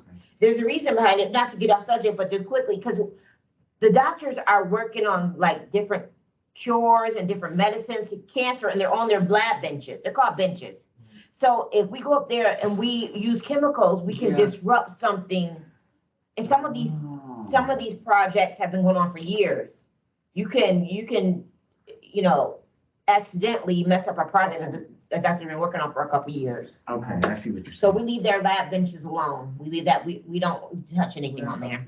Even if we see it as bad. Yeah, we don't do it because if it's an inspection and it looks bad, it's not gonna fall on us. Okay. Yeah. All right. And we just can't because we don't know what's going on there, what chemicals they're using, because the chemicals they use could interact with what we're using. Oh, yeah. That's why They they use a told me not lot to of do them, it. Because people was like, stop doing it. 'Cause I was doing it, and they were like, yeah, in the labs, we can't. yeah, and the guy even told, he's like, I'm tired of her cleaning. I mean, thank you for cleaning, but you never know what's out there Okay. and what they're using, and you don't want it to interact with anything. Okay, I never even thought of it that way though, but yeah. Go back to our, let's see. Back to library. And then there. See module. To clean a patient room, you must first select the cleaning and disinfectant solutions. I need modules. It's probably in the folder. Look at the bottom of the folders.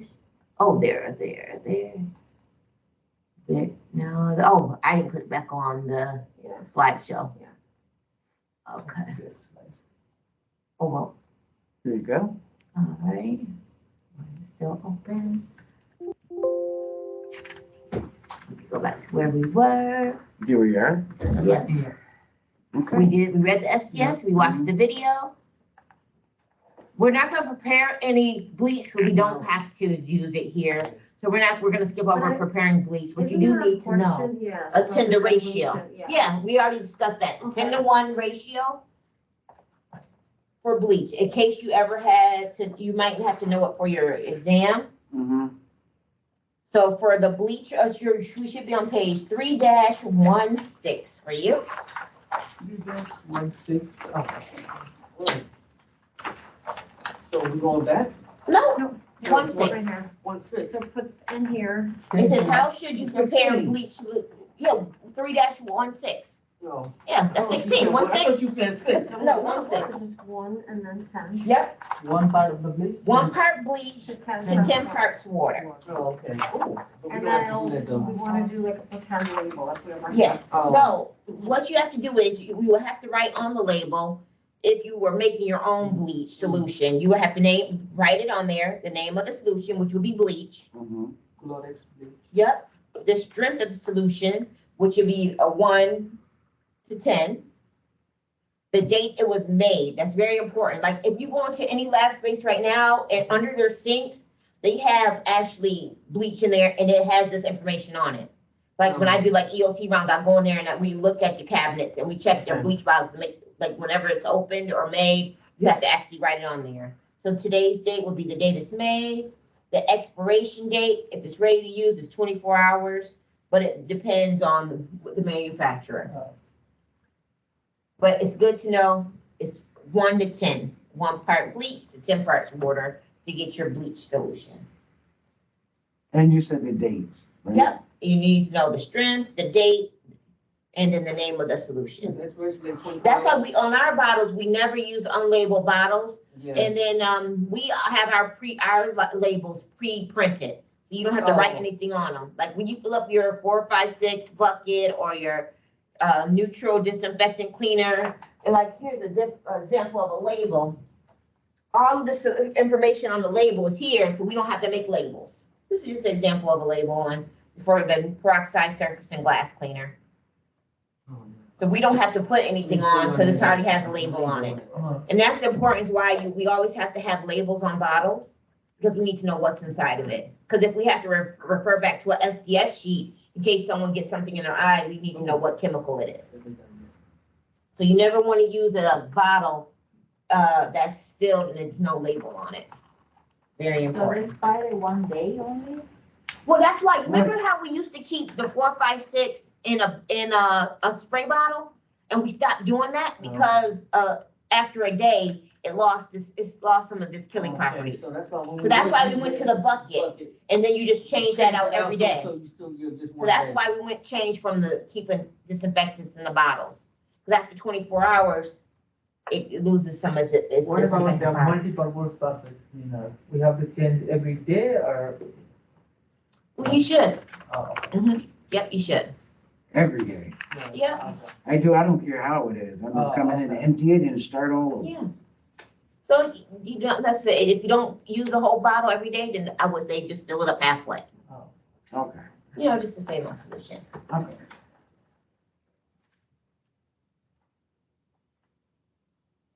So that's how we Yeah. do the label. Mm-hmm. We're gonna skip over this because this is saying examples, if you have to make your own bleach.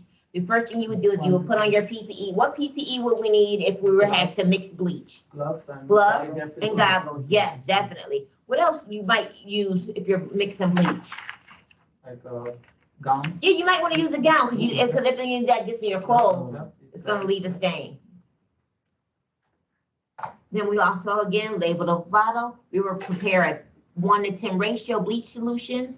And then after we prepare it, we will remove the PPE.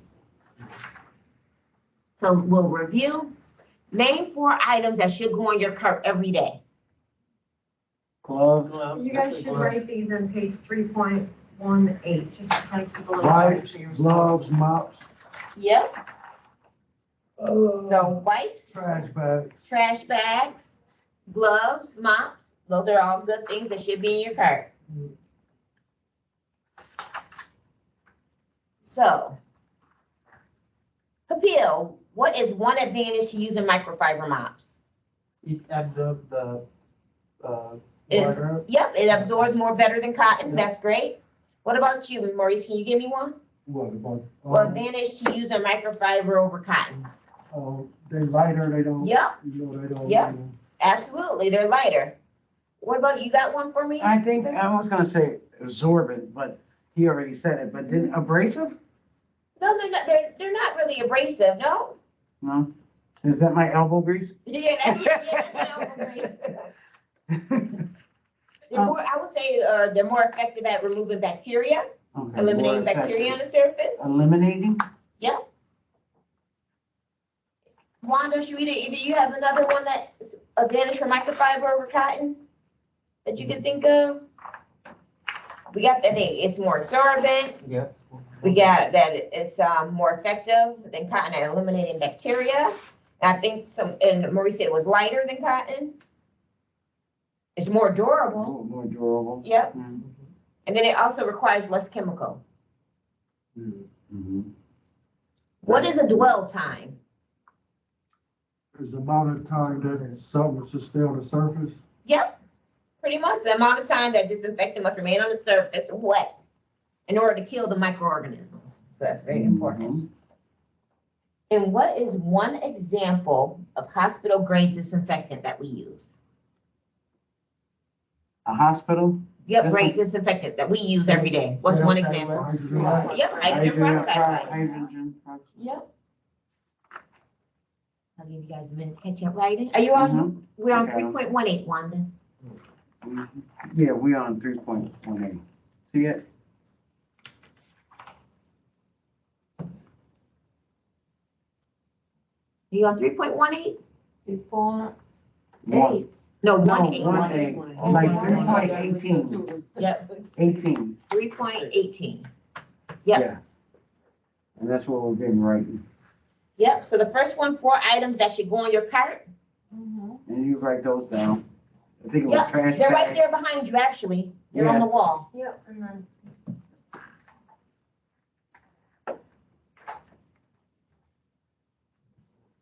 And then, Yeah, so like we talked about, you know, gloves, your can liners. It could be mops. your mops. The safety data sheet, that's SDS. Yep, Mhm. SDS, a safety data sheet. No, that's not the answer. So so right in here, like gloves, can liners, your mops, your wipes. Anything that you would do to get you ready to start your day. So when they say answers will vary, it means everybody will have like a different thing that they kind of prioritize putting on their cart. And then you get the one advantage to microfiber over cotton is lighter, more absorbent. You just need to, just probably 1 or 2 answers. It only asks you to write one. We just have a bunch of them in our, yep.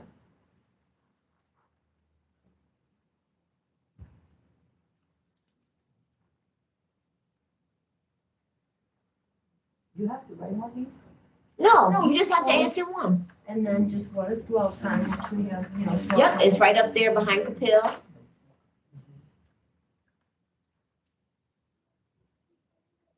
How much disinfectant to use and how long to leave it on the surface in order to kill the microorganism. And for that, we use, Clorox wipes, we use hydrogen peroxide wipes. This one? No, well, this is the complicated way of saying it, but this is basically saying what disinfectant do we use here in the hospital? Yeah. So yeah, those answers are just the generics, and then what is the SDS? Okay. Yep. Thank you, Tracy. Okay. Good? Mm-hmm. Okay, so what items are required to go on a label when you prepare a solution? We just did that. So what do you have to write on the label? If You you have to make. better write the name, the Yep, experience. the name, yep, And mixer, like how Mix you it, yep, Yeah, expiration date, which you use. Expiration, 24 hours. yeah. There yep. we go. You know what, I had it all in my mind, but I didn't want to write it down because I thought it was wrong. No, you were right. You shouldn't Oh. second guess yourself, Rebecca. You know this I stuff. know, but I keep doing it. I'm bad at when it comes down to stuff like that. They call it stress anxiety. Yeah. That's what I have. But you can do it, you know your I stuff. do know it. But, Yes, okay. you do. I know, but just when you put on the spot, sometimes you get, Yes, yeah. yes.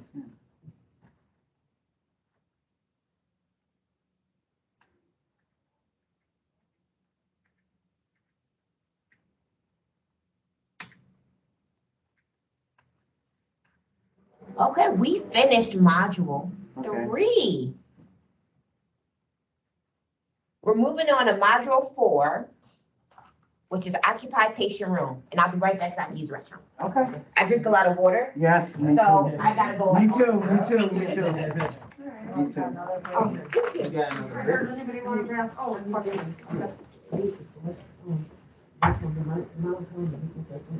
Yeah. Those are a lot too. Has to be on the surface to kill the microbe. Me too. Yeah, and I always just say, like, when I tell the new trainees and orientation, I say just the. It's good? What? They don't know what they're doing. I don't drink enough of it, Yeah, so I know. when you drink more water, we can decrease the Yeah. pressure. Right? Yeah, and Yeah, it's all, yeah. remember too, it's all multiple choice. Serious? But Yeah. I was even saying that, I was still. Never even thought of that. It was still. Like a filter, definitely filter like what they call, like Oh, don't worry about the spelling. uric acid. Trying to get it right, Uh-huh. so then I can see We that. can But filter to by me, the it water. means the same Like, thing. we I use know. water. Don't worry So I about can the put, I can put that. The acid gone through the water. So SDS. MSDS is the safety data Drinking sheet. water too much. Yeah, sometimes you'll see they used to be Good. called MSDS, the material safety data sheet. It changed, I guess, 4 or 5 years ago. Microfiber. All right, so this section, we're gonna go over, the occupied patient rooms, Mhm. everywhere. There's a mess up in my book. So you guys are on 4, I'm on 4.1, and you guys are also on 4.1. So I think we're caught up. Yeah, 4.1. All righty. We're all caught up. Review from the last one. All right. Occupied bed patients' rooms. All right, you guys are good with module 3. Any other questions about it? No, I think we get that. Okay. All right, so in this module, we are going to cover, preparing to enter the patient room, cleaning and disinfecting in an occupied room, cleaning and disinfecting bathrooms, and then restocking some other miscellaneous duties. And then we will do, as usual, that we've been doing, kind of a quick knowledge check. Okay.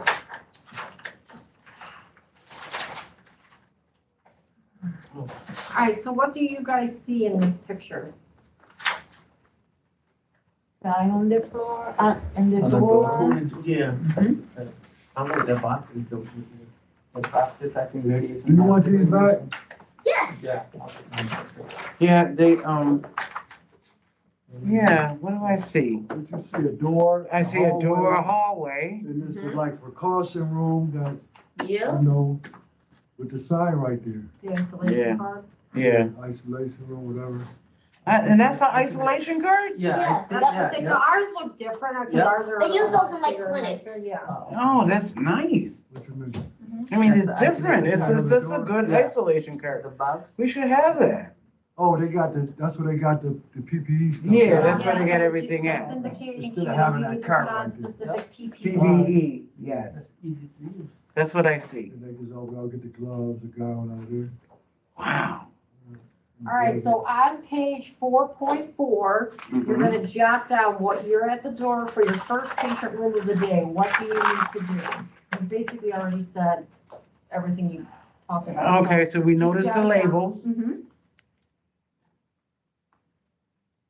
So that's telling you obviously that there's isolation precautions, contact precautions, and you need to put on specific PPE. Obviously, we can't see what the card is because it's kind of far away, but.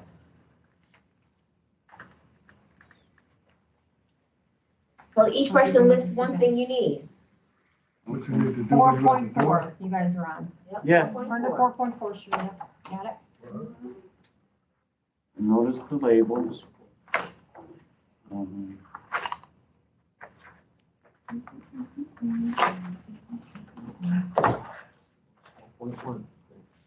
So, Kapil, what's one thing you need? If you're about to go into that patient room, what's one thing you need? I think wipes, check the door and then. That's one thing you need?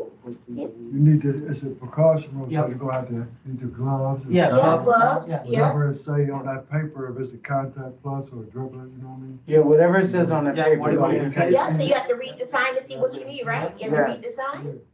And then after that. There you go from there, right? All right, so what do you think you should do first if you're about to go into the room? What's the first thing they always tell everyone to do? Read the sign. Read the sign and whatever you need, like contact plus. You've already gone over all that. What do you do next? I'm Knock on the door. Knock on the door and I'm not gonna identify. do it, then I peek in there, cause sometimes they be asleep. In Or the sometimes bathroom. they be nurses, sometimes I peek and I look, if I see a nurse and they cleaning up, I just say, I come back. You know what I mean, but, you know, I always knock first, cause I don't know what they do in that room, you know what I mean? That's No, not part I'm of a the room. first, I just did. Some people just three open the times door, before. housekeeper, they in there, and Yeah. I have to people be lock like it. looking up. No, I knock. What's the first thing though that we always teach about following proper PPE procedures? What's like the number one golden rule? Having a mask on? Oh, yeah, hands. Wash your hands. Wash your hands before you go in the room, I mean. Oh, wash our hands before we go in the room? Yeah, wash your hands. I mean, usually when we come, yeah, well. Or, you know, we have them at the door. So what's a good thing after you You can do use that, so they can see you do it. You do this, and then as you're in there, hi, my name is so-and-so, I'm here, and then you put your gloves on. Yes, So then they see you actually disinfecting your But hands. they got, you know, they got the gloves in the room, so Mm-hmm, you can wash your hands, then go in the room. yeah, and then they see you wipe, yeah, We can use gloves from the room. yeah. Yeah. Oh, How yeah. do you Oh, wash yeah. your hands? Yeah. How do you wash your hands when you're going in? What you mean? Like, how do you wash your hands? What's your Rubbing the process? gloves. The friction. 15 to 20 seconds. We're using friction. Yeah. It's all about that. It's removing the You germs. wash the stuff down into the drain. We do have a video on washing, proper Yeah. hand hygiene, Yeah. washing hands, so I'm gonna watch that, because believe it or not, We did that yesterday. Was you here when we did that Oh, you yesterday? Yeah, but not the video. Oh, We oh, just you did a did the demo. demonstration do it, and then, Everybody went out and did it. we have That a was fun nice. video. Now we have a fun video. Oh, you know what, they're not in here. I think, did we see the video of the lady washing her hands though? Mm-hmm. Okay. Before we went over there and did it ourselves, yeah. Yeah, they showed it to us. But she was in a you gotta different click sink. on the file at the bottom, I think that's what I did, all the way at the bottom. Yeah, over 1, 2, that one, Oh, yeah, there you yeah, go. everything's in the folder. And then just go down to videos. Down That- under, like a second. There we go, Hand hygiene. number video. 4. According to the CDC, the number one way to prevent the spread of potentially infectious microorganisms is regular and proper hand hygiene with either soap and water or an alcohol-based hand rub. Environmental services technicians should clean hands before and after cleaning each patient room or patient care area. Hands should also be cleaned immediately before putting on gloves and other personal protective equipment, or PPE, and again after removing PPE to prevent transmission of organisms to other areas or patients. When your hands are visibly soiled, wash them with soap and water. Start by wetting hands with warm water and then applying soap onto one hand. Rub your hands together vigorously for at least 20 seconds. A simple way to count off the time is by silently singing the happy birthday song one time. Be sure to cover the front and back of the hands, between fingers and knuckles, under fingernails, and up to several inches above the wrist. Rinse and then dry hands using a clean paper towel. If your facility has faucet handles, use the paper towel to turn off the faucet. This will prevent contact with the handle, which could recontaminate your hands. You may use an alcohol-based hand rub to clean your hands when they are not soiled. Apply the recommended amount onto your hands and rub the solution all over, in the same way as washing hands. Continue to rub until your hands feel dry. Be sure your hands are completely dry before touching electrical equipment, cords, and light switches. So what if you don't have access You to need a to buy sink? You one of think you those. can use hand sanitizer? What you say? If you didn't have access to soap and water and. Yeah, you can use hand sanitizer? It all depends on what the precaution is, remember? Because the precaution, you have to go in the room, especially if it's a C. diff room, you gotta come back out and wash those hands. You cannot use Purell. All right, so obviously hand hygiene is the #1 way to prevent spread of infection. Perform before putting on gloves and other PPE. Mm-hmm, Perform after removing gloves and PPE. And when mm-hmm. hands are visibly soiled, obviously use soap and water. And then obviously Becky just answered when you can or cannot use alcohol-based rubs. So there's notes on a little section on 4.5. 5, yeah, I got it. So we'll fill those out to review those, because it's a good idea to kind of keep that Okay. as a note for yourself. So on page 4.5, so Mm-hmm, #1, obviously wet hands. mm-hmm. I know this all seems pretty self-explanatory, but believe it or not, We sometimes people wet our don't do it hands, right. Yep. yes. Apply the soap. That's Number 2, it's Mhm. apply soap. Yep. Mm-hmm. And then what do you think #3 is, Rub Wanda? together. Yep, for how long? 20 seconds. 20 Up to seconds. 20 Or seconds. say happy birthday twice, it depends. Rub together. And that's if there is no visible soil. And then step 4 would be what, Kapil? Rinse it down or something. Rinse, And rinse, then step 5, Dry. turn off faucet, obviously, and Take- then yeah. dry hands with a single-use towel.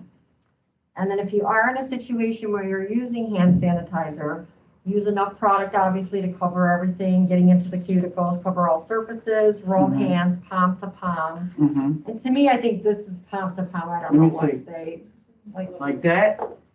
Yeah, I think we have. Palm to Is that the palm to palm, Yeah, this Felicia? one. Yeah, you do palm to palm, you do thumbs, you do there. Oh, oh, And get the All top, and you Okay. ensure you cover the tops of your hands, get between your fingers, and then just rub. and they said our until dry. wrist. Yeah, right.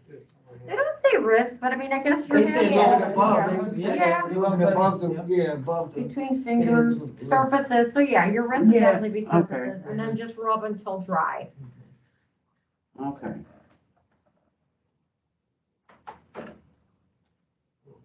Get more post-its, we ran out. This was the last one. Okay.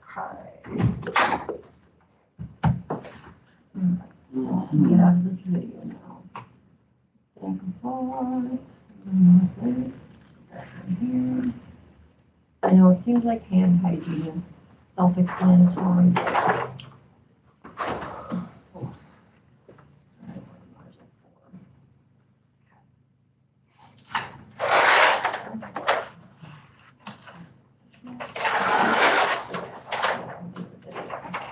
Do all of that posters come with the back end that sticks? Well, yeah, these do, yes. Oh, I'm looking for They're that. good for training. Yes. So, See, I never seen inside of one of those. That's how it looks. That's cool. I like that. I think I saw this on a hidden net.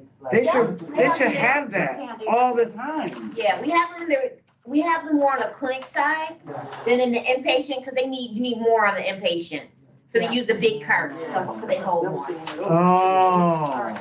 so since we know we need to begin with hand hygiene and PPE, let's take a look at what is always available to us. And obviously, we don't have cabinets up on the hospital floors, but, you know, if it's a room where we need a gown, I know they put the gowns right outside. Yes, But what else is in there that we think we might need? those red bags to get the hazardous waste that's in the red bags. Okay. Cause we pick up hazardous waste. I mean, they'll be in the rooms, they'll be in the, they dump it in the. In the breezeway, in the breezeway. What is one of the most important, what do we always put on before we go into A everything? I think gown, we need a mask. identified mark. So we- Not for contact. Not for Yeah, oh, contact. that's for contact, oh, okay. The G and the G, a gown and what else? Gloves. Gloves, Okay. Yeah, that's strange because they only have one set of gloves and if you wear a Oh, large yeah. and someone got a small in there, that's gonna be bad. So did you guys write it in? 4.6. What PPE you need before? Yeah, what PPE is PPE? needed before entering the room. Which is a contact isolation. So glove again. So Yeah. gloves and gowns. Mm-hmm. It's a contact. Yep. That's all we need is glove and gown. Yep. And then why do you need PPE and what makes it so valuable? It protects patients from what? From germs. For germs. Pathogens, yep. They call it pathogens or germs? They call it pathogens, but germs for sure, yeah, but we call it pathogens. If they ask you on exam, they're gonna say pathogen. Okay, thank you. That's the one I But when Mo said germs, I knew what he was talking about. Okay, all right. That's good to know. It's pathogen. What? It was SMS. Okay. Oh. I did ask the question about those training sign-in sheets. And then it protects blank from body fluids and other It potential. protects us. Is it self? Yeah, it protects you. Yeah, self. Yeah. And the word they use is technicians, but yes, us. I know. Oh, they want technician? Okay, Yeah, I'll that's put it a in. technical term, yeah. Technical term. Okay, technician.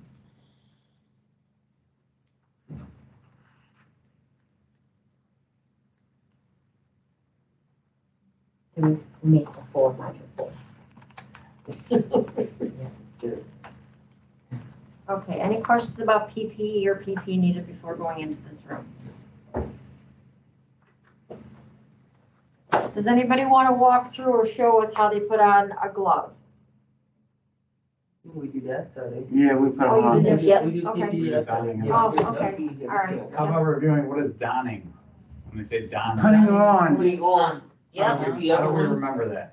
because the word on, it's in there. On is right in it. And what about doffing? Is Taking doffing- off. Because they're taking it off because the word off is in it. Okay, very good. You guys don't need us.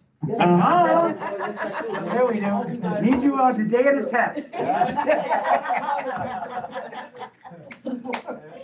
All right, so you have your cart in the hall, and you carry your supplies and equipment into the room as needed. Never bring the cart into the room and ensure your cart is secure and chemicals are locked up. So, what solutions can you use in this particular room? And if you look on page 4.7, you'll see lines again to kind of write yourself some notes. Okay. So what solutions can you use in this particular room that we're cleaning? Give me some answers, shout them out. It's just a standard. I'm gonna need a mop. What solutions though? Oh, solution. Hydrogen The hydrogen wipes. That's all we're gonna, because that's all y'all like. What, no, we use other stuff. Oh, okay, but for this What you particular gonna mop with? You gotta mop the room, right? solution, Yeah, what do we use? the neutral solution. QC 34. I know, I gotta remember QC. C 34. I gotta remember that. I don't never even think of They're not gonna probably QC. ask you that one. Oh, yeah, they probably won't ask us that one. Yeah, everybody's different like. What you gonna use to clean the toilet with?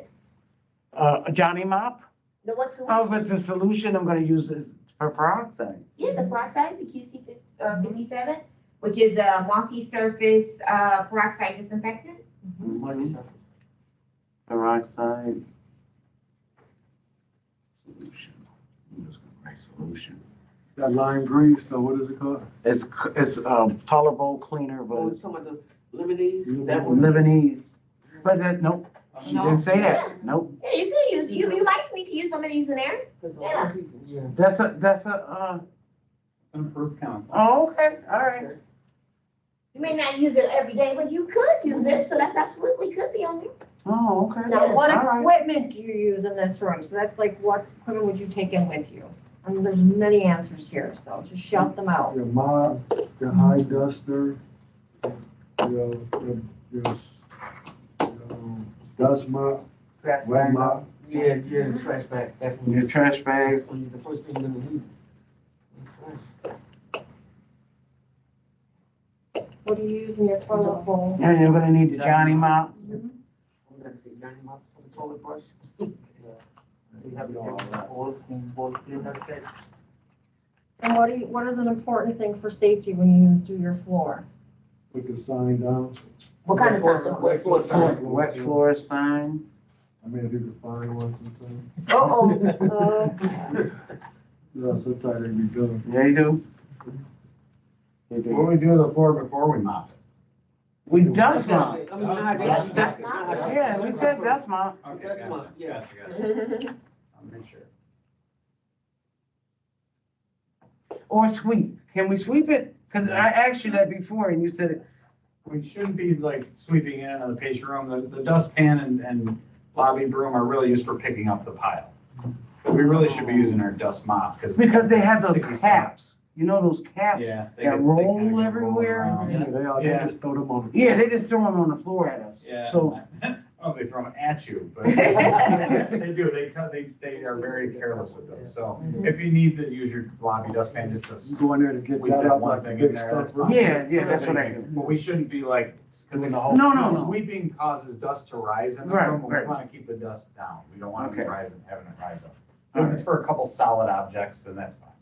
Okay. All right, so we've got all our supplies, and in this case, obviously, we wash our hands when we go into the room, but let's just assume that we've washed them outside, we've got everything we need to go in. Mm-hmm, We're about to go into the room. mm-hmm. We've already obviously knocked and identified ourselves and gone in and seen our patient. But in this case, they want us to now knock on the door, identify who we are. And when we go in and identify, hi, my name is Tracy, I'm here from Environmental Services. What is the thing that we always want to tell our patients? We don't want to say, we're not just here to clean your room, we're here to what your room. Disinfect. There we go. Because I think it's important to make sure that, we're not just like a housekeeper in a hotel. We do obviously way more than that. Because now, especially with you guys, you've gone through this training and done all this stuff. So I think once patients, especially our patients that we have here, hear that word, it resonates with them. And then, when they get that survey after they've left us, or when they get that survey, that's something I think that kind of they'll stay with us. And it just kind of puts us, I think, above just a regular, maid that came in or the housekeeper that came in. We're doing above and beyond. So we've gone in, we've knocked. So why do we not, we want to talk about? Let's get that. I think that's on your page, right, to fill in? Let the patient know enter the room. Yeah, to identify the person that's coming in the room. Yeah. There'll be all type of people coming in their room, might be PTO people, it'd be doctors, nurses, so. And it's part of our we let them patients' know rights it's- too. To know who's coming in the room. So the patient. So we knock. So the patient's over there. So what did he say? Why we not cover? I was writing. Oh, sorry. So what you got? Let the patient know who enter their room. Who's entering their room. Yeah, so we probably want to say like, We for are. privacy, just so we know, so they know who we are. Make sure the patient's not surprised. And so on the Bill of Rights as well. We also talk about that in orientation. They've been right to know who's coming into the room. Okay. It's actually a law. So it's not just a nice friendly thing we do. It's actually the law. They have the right to know who we are and what we're there for. Also, good customer service, right? Not to say, yeah. Well, especially as a new person, I always knock and say who I am. And let them know that welcome to 5Es. I always welcome. Perfect. And also it's a good reason, just so we know we're not interrupting something, if we're not. Because especially on your floor, Rebecca, the doors are closed. Yeah, If you knock and you see it, go in and you see a doctor or nurse are there, you may want to step out. I always Yeah. step out. I don't never stay. Now, Capilla and Wada, because you guys work at night, do you think your approach to the patient room is different if you work the night shift, or it's the same?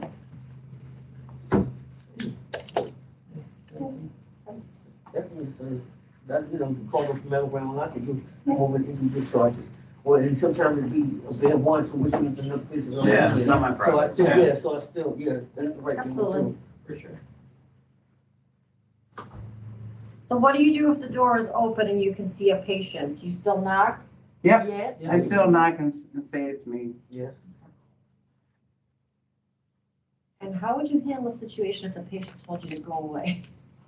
Which Uh, sometimes it happens. I just go away. I just hope they have a better day. Yeah. I walk away.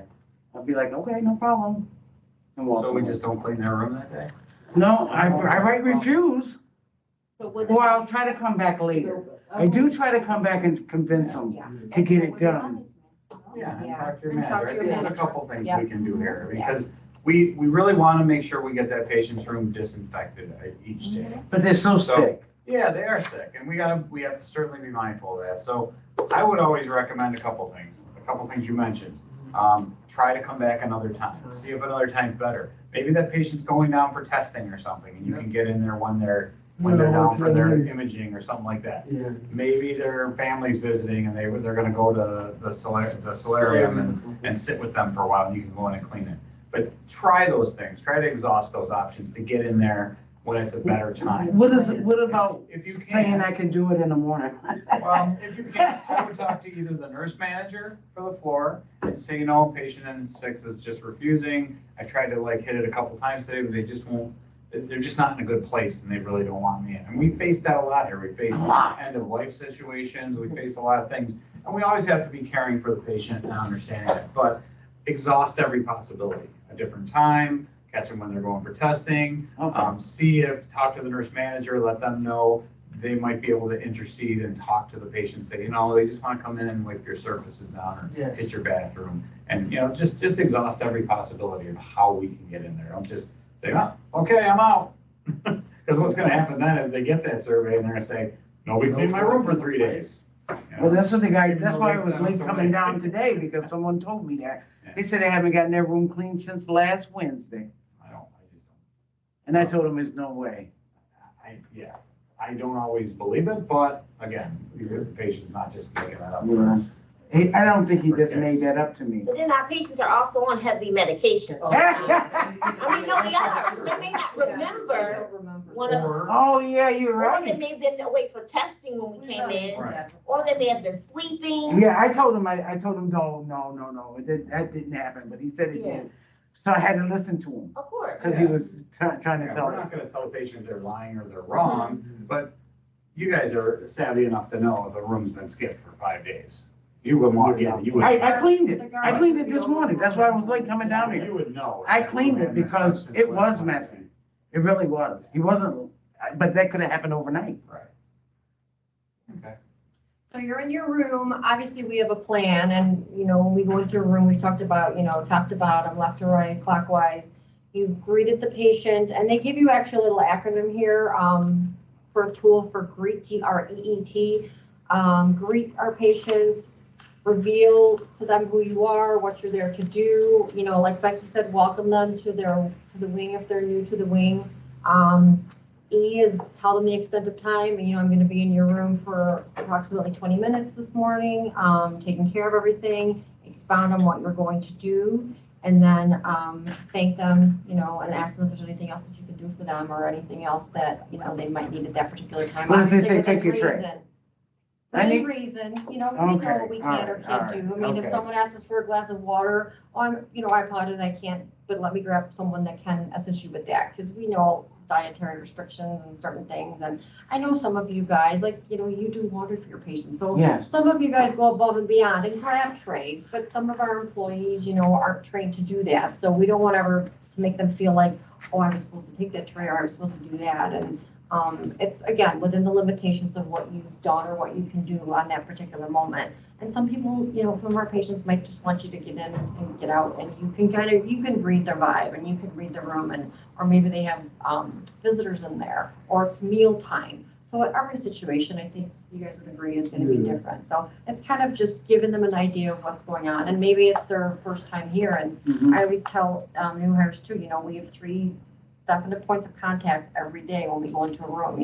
Our trash pull in the morning, and when you do that trash pull, it's important to say, I'm introducing yourself. I will be back later to service your room, because sometimes our patients might think, oh, is that all they came to do? Especially if they've never stayed here before, because I don't know about other hospitals, but I don't think they have those 3 points of contact. They might see their environmental services worker once during the day. So for us, it's nice because we will see them, 3 different times. I'll be back later to service your room, and then when you come back later to service the room, I'll be back later to do another trash check for you, or whatever the verbiage is that you choose to use. So obviously, once you go in there, you kind of scope out everything, you've talked to your patient, spent some time talking to them, and in your mind, you guys know how you want to go through and do your room. So they here identify you making a plan, but we have a plan of how we're doing everything and how we're going through everything. So for the general flow of the room, and I believe there's a section here on 4.9 or 4.8 on how you want to handle it, or 4.9. So you've greeted everyone in the room, and then what is the first thing that you obviously should do then? If you look, there's a line. You start. What do you do first? You start cleaning, You start cleaning. Yep, you explain what you're gonna do first, right? You explain what you're gonna do? Yeah. I'm gonna start wiping stuff down under the high desk. So when you're greeting the patient, what are some key phrases that you use? Good morning. What else? What are some key things when you're explaining what you're gonna do? Oh, I always say, well, I'm gonna start here first. Yep, but what are you gonna say? What are you gonna tell them you're gonna do in the room? What's something that, what are we, disinfect, I'm gonna yeah, that's a key disinfect the word. room. I come to this, yeah, I do say it. I always say disinfect. We're not necessarily cleaning, we're disinfecting also, so we wanna say we're gonna disinfect your, yeah. Some of them be out of stuff all over the place, and I'm like, man, I'm just disinfecting, man. I'm not picking, I ain't getting your socks and your Yeah, no. underwear over here and this over Yeah. here. Yeah. You know, I'm saying along sometimes and patients be like, cause they have stuff, cause they like stuff all over the floor, they not, stuff in all, and I'll be like, it's just kind of like, 4 days, I'm here to clean your room, and my main thing is, you should, I would like you to worry about just getting better, because that's what we're here. So please don't worry about, if you stuff on the floor, and even that's like, off the table, and they look like, oh, God, worry about how you're feeling, worry about how you're feeling, because I'm like, please don't worry about that. I said, just worry about getting better. Yeah. Because that's what we're here, that's our job to do, and yeah, that's what Yeah. I love. Yeah, that's Yeah, good. you feel, That's because good. they feel bad, and that's like, they're probably not, you're already in the hospital, and how you feeling, you shouldn't be worried about, if you drop something or spill something, it happens. Yeah. It happens. It's And job it gives you a security. nation that they're gonna feel. I always say it's job security. Yeah. Yep. That's our job to, I don't like the fact that they be worried about it. So did you write down your key words and phrases on page 4.9? My greetings is Yeah. hello, Yeah. good morning. And the key word and phrases It when is greeting? disinfectant. There you go. Yeah, I have that, yeah. Explain that, I'm to this effect. It's always good if you can give them about how much time you're gonna spend in there. Yeah. Oh. Like maybe. Mine's a 7 minutes, so Yeah. I would Tell say them I'm gonna 7 take, minutes. I'm gonna take 5 to 10 minutes or 7 minutes or whatever. It's gonna take me a few minutes. I'm gonna go through and, anytime you can give them like any idea, like some control back in what they're doing, back in their day, for them to say, oh, okay, they're gonna be here 5, 10 minutes. That's great. Now I can plan to call my son after they're done or something like that. Yes. What's the next question? And then once you've greeted everyone in the room, what is the first thing you do? I'm actually gonna write this down because I think it's a great little, tool. Yeah, right. Okay, disinfect. Greet, G-R-E-E-T, Uh-huh. greet review. All right, so now we're gonna talk about the actual, why we clean the way we clean. So why do we clean in a clockwise or counterclockwise position? Because so we don't miss anything. And if you go to page 4.10, there's actually sections here to write down the answer. So why, perfect, why else?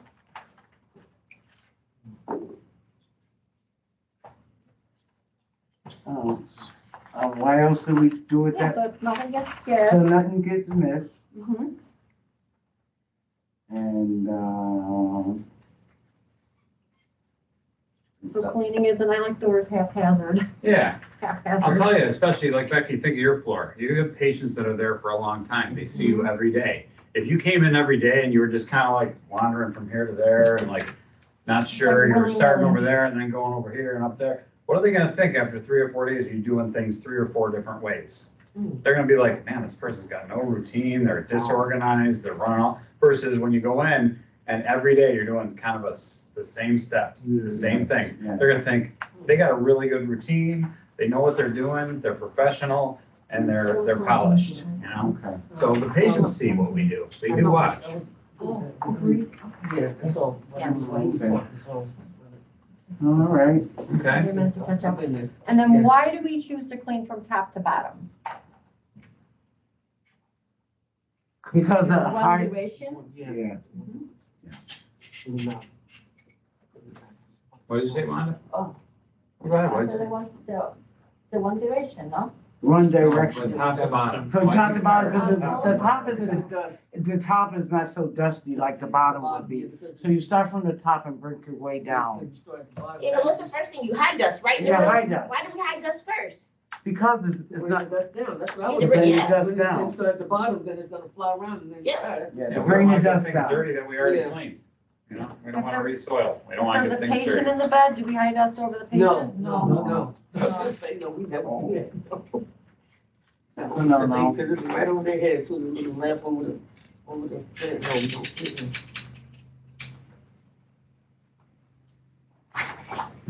And then also low to high cleaning increases risk to recontaminate already cleaned surfaces. But there's a little reminder in here too. Learners not to dust above the patient in an occupied room so that nothing will fall on the patient, obviously. And then always damp dust to capture particles and prevent pathogens from spreading as dust particles are stirred up. And it's up here too if you guys want to write some notes from that. Yeah, so the debris that's up top naturally falls to the lower ones, so you start at the top, you knock it down, you clean it as you go down. Mhm. And then last but least, you get the floor, and then you covered everything. Sure. Oh, yeah, she's. Oh, good. I'm It's, like, I didn't ask her. Should be new, Okay, new okay. delivery. Okay. Yeah. So I love that. Not Okay. always would be cheesy chick. Yeah. And then she's gonna do a sheet for someone tomorrow, so everybody can check out. Oh, good. And all of them. Is everybody caught up? Mhm. And then why do we start with the cleanest and move to the dirtiest?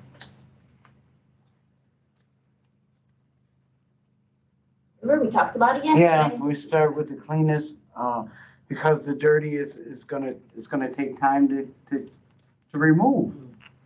Yeah, so you won't contaminate your. Because And why do we clean the bathroom last? Because it's Because we don't wanna take something that's in the Yes. dirtiest area and bring it out. Bring it to out clean. to the clean. So we clean the cleanly to dirty. So that we don't contaminate. So Yeah. no cross contamination? Contaminate, yeah. Are we using the word cross contamination or no? Yeah, you can use that, absolutely. Okay. That's a good word. And then it's right above Matt's head as well. Cleaning, Yep, counterclockwise. Coun- Clean the dirty, counterclockwise. top to bottom. Take note, this is the third or fourth time we've reviewed this very Yeah, that concept. one. Yeah. yes. Follow all infection prevention best practices, reduce likelihood of spreading contaminants, increase efficiency and safety. Use fresh cleaning materials.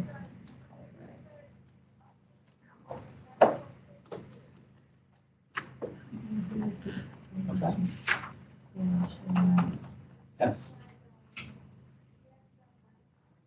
I mean, Okay, so why, well, that's the next question.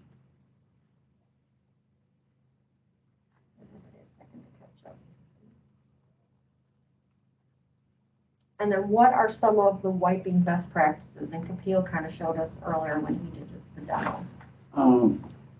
You just said it, Wanda. What, Top to bottom, like, Nope. like we done. One No, direction. lie. No, no. What- What's the name of the group? One Direction,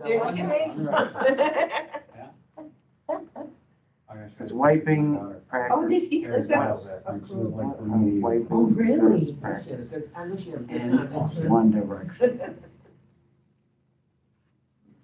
Be intentional about how you wipe, so put a good, right there. Good wipe on it. I know, I'm sitting next to her. Yeah, she was like right in the pit. of the stage, like That's the first thing I was like, ooh. right there. Yeah, she was there. avoid circular wiping, which we talked about as it recontaminates areas just cleaned, and then fold the cloth wipes into quarters. refolding to expose a clean surface. And then obviously change the cloth quite frequently, but in our case, we throw them out.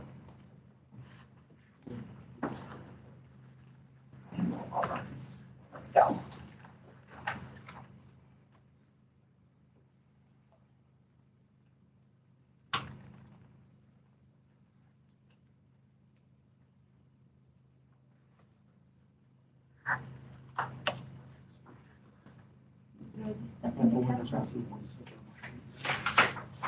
Then next we're going to talk about high touch areas, frequently touched surfaces. Let me know when you guys are all caught up. I don't want to go too fast. Oh, this one was for the wiping. This was, yeah. Yes. Wiping best practices. It says change cloth. Do we get a change cloth? No, that's like if Yeah, you're bleeding, using so- the cloths. Obviously with us, we use wipes, we Oh. just throw them out. Again, these are, the book was put together for, different facilities, but here we throw ours out. Okay. Poster should be up there. Oh, yeah, for our dots. One's the high touch surface and one's the, I'll post it. the two different Oh, ones. here's. Thank you. Okay, so Felicia's gonna put a poster up. And I brought mask. Yes.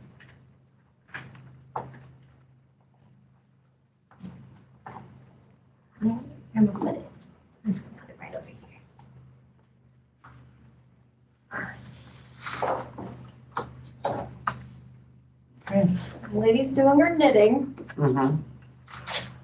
We're gonna see how many high touch areas we can identify. High touch? Or, You can.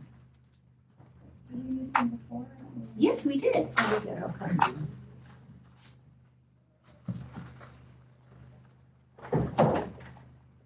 Here it tells us to circle. Circle all of the high touch areas, objects or surfaces that are most commonly touched by patients, staff, or family members in the room. Who wants to take some dots and do it? Just one. There you go. Okay. And what is that? Phone. Phone? Okay. Do another one before you pass it along. Yeah, Yeah. I gotta do two and Yeah. two. What's your next one? What is Is it that? both? Bed rail? The buttons? Yeah. Call button? Real nice. Okay. These are all the things we You clean? just know high touch. High touch surfaces. Oh, highly touched. Yeah. They definitely don't have a door on here. No, No. this in the picture. But this is a highly touched surface. Oh, What is yeah. that? The table. The table? Yeah, oh, yeah. And this is a highly touched surface. They're always pushing the bed up and down. Yep, Yes. thank you. Excellent. Mo? Oh, she did that. I was saying chairs, because the We families, do all the rest. the Yeah. families are always, the Yeah. families are always, Mo told her to do all the rest. Oh. I know. No, it's wrong. We got it all. We said Come on, Sarita, you can do this. high touch things. Mhm. Yeah. Yeah, things people put their grubby mitts on. All the time. But not just the family and patients, but just the people. Anybody, it could be a doctor, a Yeah, nurse. Anybody, this is yeah. one, this is definitely something that they're gonna. Is that the IV pole? Yeah. I think, Yeah, yeah, Something yeah. that they're gonna touch. Okay. We don't really Thank mess you. with so much, but the IV pole, we, the IV No, pole. no. The bottoms, we do clean the bottom of that. Yeah. Yeah. We We clean the don't whole, really thing, mess the with high touch their, thing. like, the So the doctor diagnosis. things, No. we always, yeah, we clean that too, definitely. That's how you know, cause they leave it open, so you know it's been touched. Yeah, yeah. What about the garbage can? Mm-hmm. Yeah, I clean my garbage cans. Nice, want Kayla, You're you're up hoping people next. don't touch it a lot, but Yeah. it is something they throw Families, residents, so you it's know, it's dirty. like the chairs. We gotta- I clean them. I mean, Yeah. we touch it though. Of course. And then the bottom of the garbage can where you put your foot at, I Oh. clean that.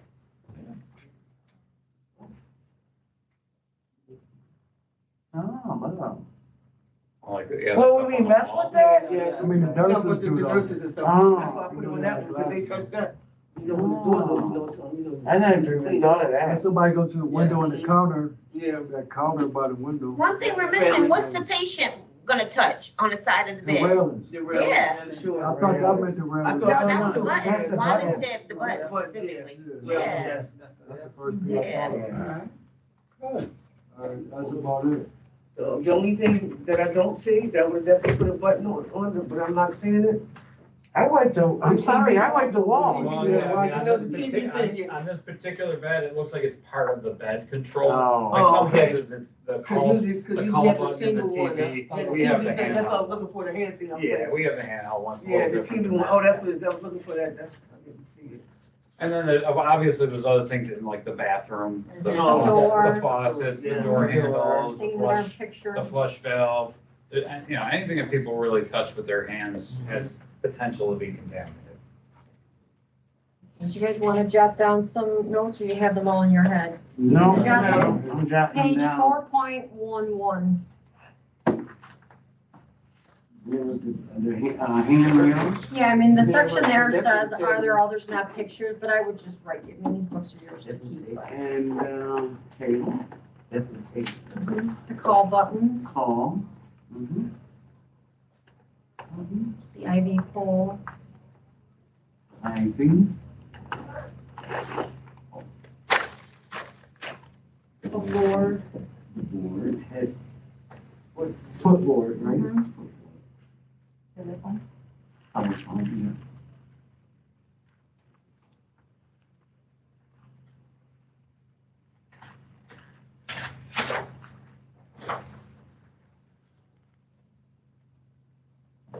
Armchair. You know, the arm, yeah. Okay. Are you good?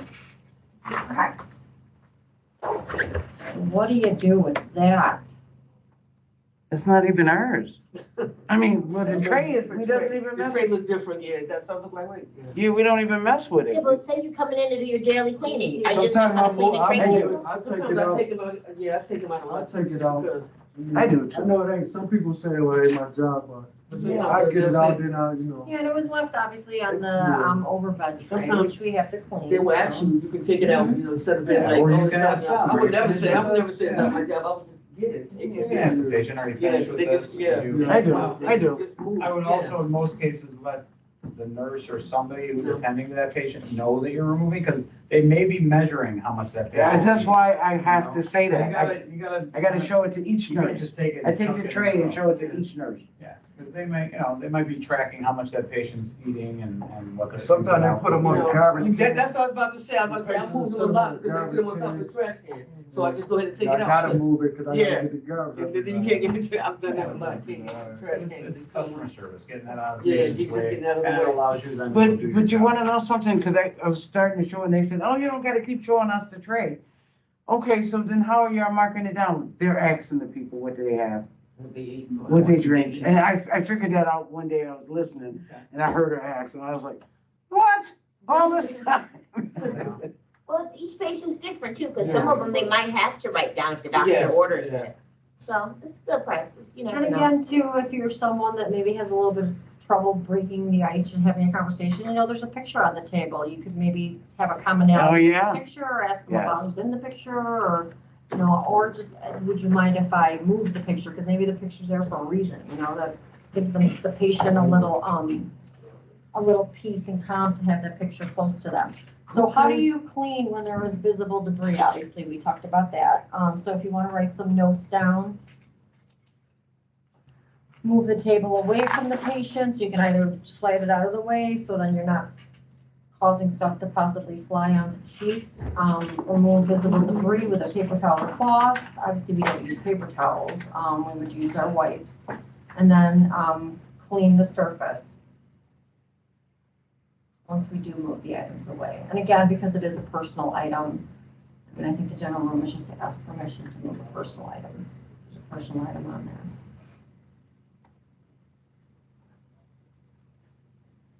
Mhm. And then the answers are pictured here. And it's nice because they always add, obviously follow your facilities policy.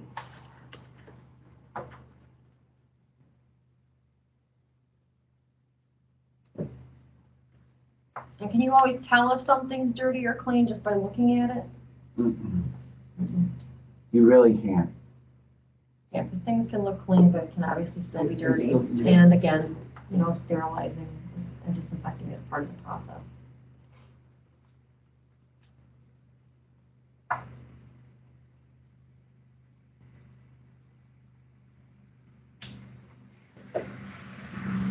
And going back to the table, what other issues do you think you might need to address with this table? We talked about the personal photograph, again, just referring to yourselves as technicians, the team member just asking the patient's permission To remove to it. remove the picture from them while they clean. And just personal belongings, obviously, as we know, require special consideration and care. Does anybody have any questions on that? Because again, I know some of us take trays out, some of us don't, but it all comes down to what we talked about earlier, kind of your level of comfort in your patient rooms.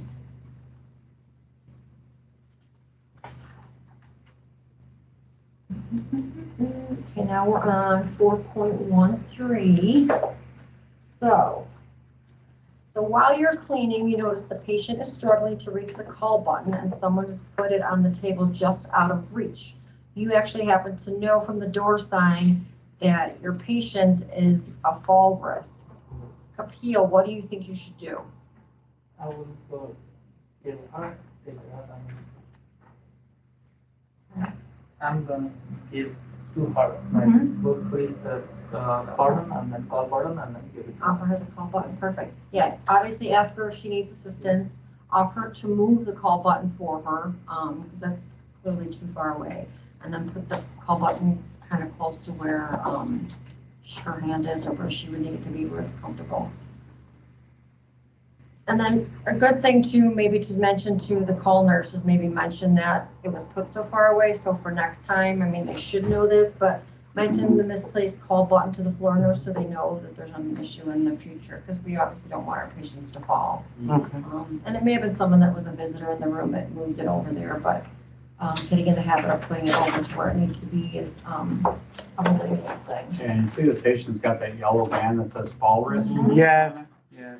That indicates, you know, they have a high potential to fall. So we don't wanna, you know, leave the room in a way that forces them into a situation where they have to potentially fall just to reach back and get that button. The other thing that's there, now we still have phones in some rooms, we have them, some, yeah. But that's pretty far away from her too, so you may wanna ask at that point, just go above and beyond, hey, are you gonna need your phone? I can move that closer to you too. So that, you know, you give her the call button and then 5 minutes later, she turns around and tries to reach for the phone and you're not there. Now it's another unsafe situation. So ask her if she needs that move closer. I mean, they're on wheels, you can move the whole table closer to her, you know? Yeah, but I have a question. Yes. Because sometimes the nurses, they put it away because they call too much. Oh, that's too bad. And then, That's wrong. Yeah, I got in trouble. I got in trouble for giving somebody their thing because they didn't want them to keep calling. And then they came in the room and told the person that you can only call us every 2 hours. What? I closed my eyes Well, let them. and I walked let away. them call me and. I just did just like this, and and then later I went back in that room and I told her, don't listen to her. You can call as much as you need. I said, you call as much as you want to. But I couldn't say it in front of the nurse That's that was just telling her that. That's not right. That's just not right. They're there to take care of our Yeah. patients. And I would. So it's not I would matter, you hope have that's to the give it to exception. them? Yes, just to We make. have So we do have to give it to them? They are here for care. But it's not, is it our duty to Well, give it would to you rather the them? patient fall down and hurt themselves? Like this person's a fall risk. Would you rather they fall on the floor and have a concussion? No, but Well, then give it to them. Mhm. Give it to them. I'm doing something to someone. You're never gonna get in trouble for giving them a call. The people that are doing something they're not supposed to are the nurses saying, don't call me. They're the ones doing something wrong, not you, Okay. okay? All right.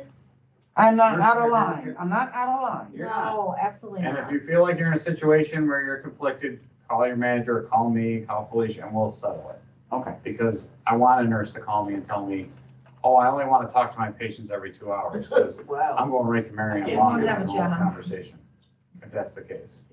That doesn't fly here. We're here to care for our patients, not to tell them you're bothering me, you know? And that's just not right. It's sad to even hear that. Yeah, they do I it don't. the way I did. I It's closed sad my and it's eyes wrong. on it. I was like, oh my goodness, I cannot Especially the believe. nurse to patient ratios they have at this hospital. It's like 3-to-1 for crying out loud. You can handle 3 patients. Oh, wow. You know? I don't care if they call you every 5 minutes. You know? That's what your job is. That's what you're here for. Okay. And if it's becoming that big of a thing, then split it up. Now, the nurse, I'm not gonna tell nursing how to do their job, but they could split it up. They could have, the nurse aide answer, the HCA answer every 3rd call, and then they answer every other one. I don't know, but that's up to them. But, if a patient needs their call bell, we give it to them. Okay. It's okay, so we're not crossing the line. You're not crossing the line, and if they give you any guff, you call me.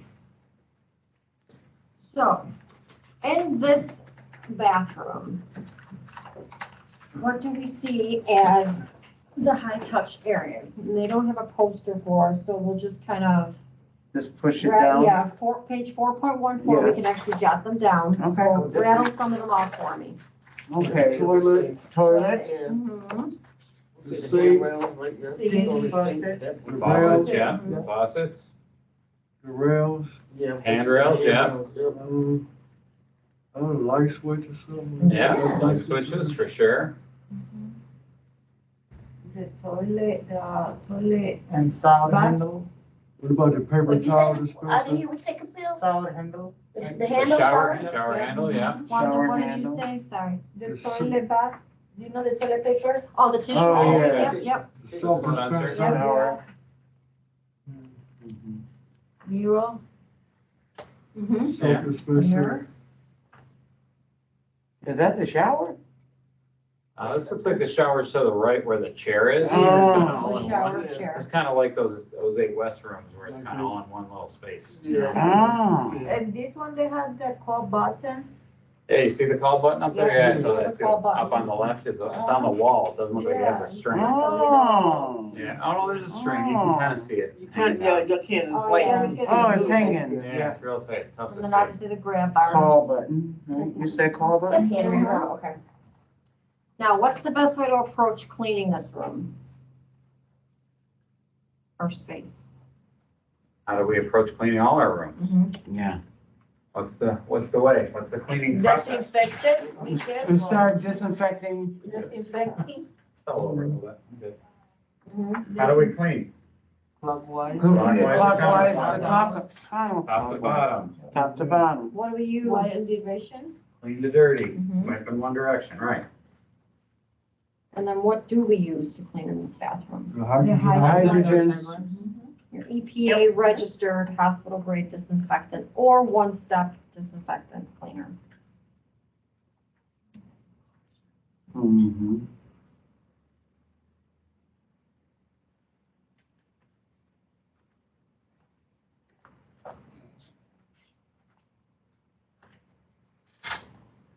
And then as always, making sure that we perform proper hand hygiene. Mm-hmm. Now, if this was a C diff room, what would the difference be? What additional products would we use? Bleach. What's the dwell time on the bleach white? 10. See, I had, I remember 10, but now I know. 5. I had a 10 for a long time, I thought it was bleach. And then, It's tricking you. yeah, I was at a 10 for 1, now I know it's, nope, It's only 5, one. 10, 1. 5 to Mm-hmm, no, 5, 10, 1. Any questions on the bathroom? No. Okay. All right. We are on page 4.15. So after you finish cleaning and disinfecting the bathroom, you notice that a few supplies have dwindled. So how would you restock the supplies? The toilet paper and the tissue So you paper. just finished cleaning the restroom. What are you What are gonna you do gonna do now? if you notice that? We stop. Yeah, but what are you gonna do? I'm So gonna, say, I'm gonna go on my cart and look for the supplies. but what are you gonna do first before you do Check. that? Check it. No, what are you gonna do? After you check and you notice that after you say you just finished cleaning, you literally just finished cleaning the bathroom, Let it dry. what are you gonna do before you restock it? We Wash put your the hands. glove. There we go, that's what I'm looking for. Wash your hands, right? Wash your Because hands. you're not gonna touch clean toilet paper with your grubby Yeah. gloves, right? That you just cleaned the toilet with, right? Tissue on the glove anyway. so Oh, yeah, I forgot about taking those down. Yeah. Yeah. And then Dawn, new clean gloves. new clean gloves. Mhm. So you can actually jot that down on page 4.15. How will you restock the supplies? So you remove your PPE first. Mm-hmm. Don clean gloves. Replenish supplies. And what's our last step? What's our last step in the 7 steps? Check. Yeah, check your so work. you just check everything, yeah? check, You just check it.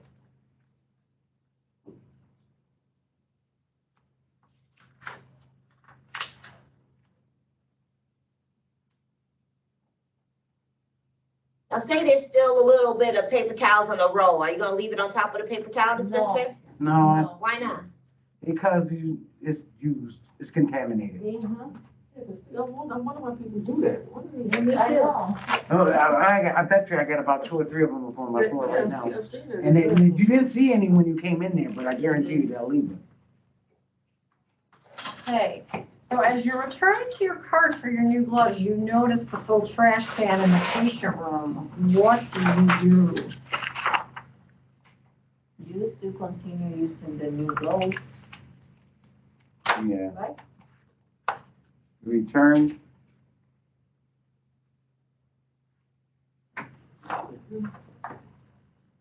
Just like emptying, what do you do when you're emptying your trash? What are your steps? Yeah, we wash our hands and put on clean gloves. Keep changing gloves. How are you gonna pick up the trash can in that? What are you gonna do? Like, walk me through it. I don't know how to change a trash can. So I'm gonna put on my gloves. I'm gonna grab the bag out of the trash can, tie it, and put it over. And Are put you it gonna in. keep it close to you? No, I'm gonna walk away from it and put it in my trash can. Why do you walk it away from you? Because you're, Because I don't want any of that leaking or whatever it is in that garbage can on me. or if there's sharp objects, which there Yeah, shouldn't be, but you And don't. what? Yeah. Well, sometimes there's a sharp object in Yeah, there, it's definitely. happened.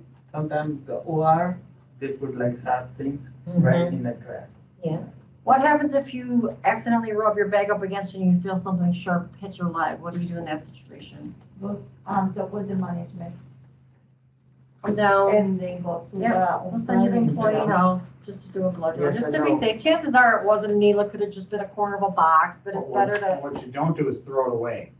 Yeah. Okay. I know, now I know. Save it. I know Because now. we can go through it and make sure that it's something. Yeah. We want to find out what it That's was smart. different to. We can track it back to the patient, find out what the patient had or didn't have. So yeah, don't throw it away. We've had that happen where someone was rolling up sheets and they got pricked by a needle and they're like, oh, that shouldn't be there. I got pricked by a needle, and they throw it in the sharps bin. Mhm. And then now we don't know, you what's know, in we there. don't know what's in there, who it's from. They do that So yeah, twice. let us help track the patient so you don't have to be on antiretrovirals for 6 months. So, what That is was- called that the was blanks? horrible. Never reach into or Never reach blank. into your, never reach Or in. press on the bag. Yeah, or Like push, push yeah, it down. yeah, never push, yeah, that's right. Don't push down I on mean, them 'cause with I your do hand. that sometimes. I still do that. Oh, I don't did do that. that. When they get high. They get so, I I'm step out with my somebody's foot put to the that. wrong garbage can, wrong bag in your garbage can, I do it because they're No. using the But small you gotta ones. change the Yeah, glove. use something, use a tool, use Use that can, the smaller can in the room Use or another something. can to push Because down what if that something can. sharp in there, what if the needle's in there and you're pushing down? Yeah, you're right. We want you guys to be safe. We don't want you guys getting hurt Yeah, just accidentally. use an inanimate object to push it down. You Don't never use your own know. self. Okay. Don't put yourself in that harm. It's not worth it for that extra, to save that extra second. If you have to go get, whatever, get another garbage can, get the garbage can lid and if it's attached to a swim gym. Or get, your mop stick, use that, whatever. Use something that, it doesn't matter if it gets pricked. If your flat mop stick gets pricked by a needle, does it have to go to employee health? No. If you do, you have to go to employee health. Okay. So use an object to do it. Don't do it yourself. We don't want you getting hurt. Okay, and then like we said, never carry a bag of trash against the blank. The body.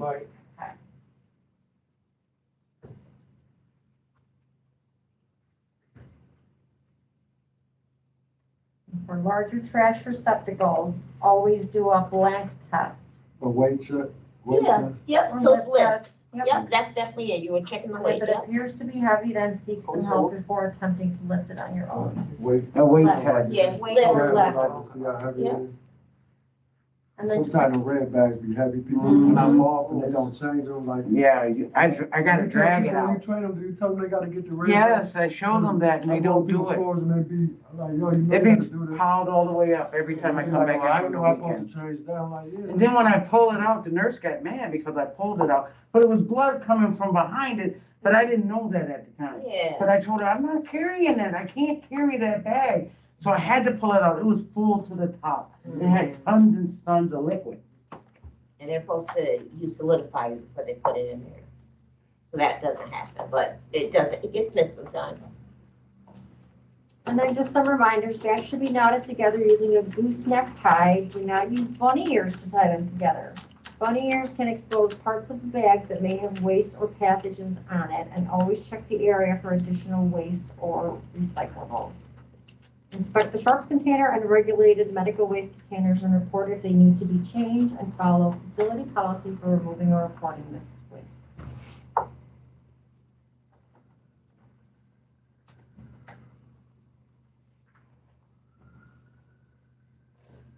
Any questions on handling waste? You know, I noticed like in my linen room sometimes, you know, they got the red garbage can, and sometimes it be boxes, people will put the boxes on top of that. So then when people come in with the red bag, they just throw them on the floor.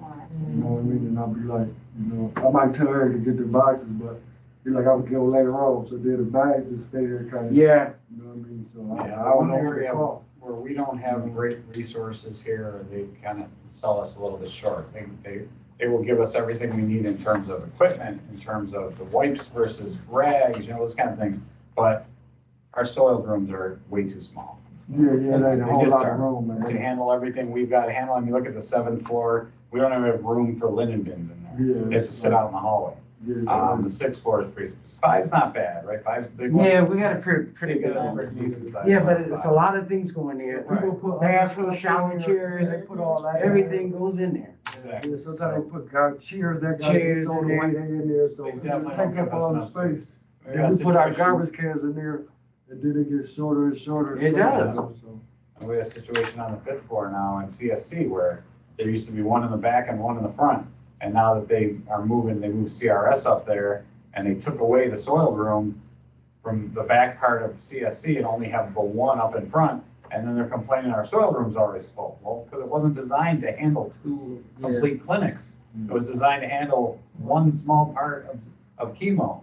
And now it's handling chemo and all of CRS. So it's those things they kind of sell us short a little bit on sometimes, is storage spaces for some of our waste. But we still got to handle it the right way. We still got to make sure we tie it the right way and try to protect ourselves and not cause injury or illness. Yep. Okay. Tracy's checking out lunch and seeing where we're at. Okay. That Maddie. Well, that's a great time. That's a perfect Is one. it time? It is coming up to after 12, yeah. Oh, wow. So we're gonna pause this for lunch and we'll pick up in a half hour or so.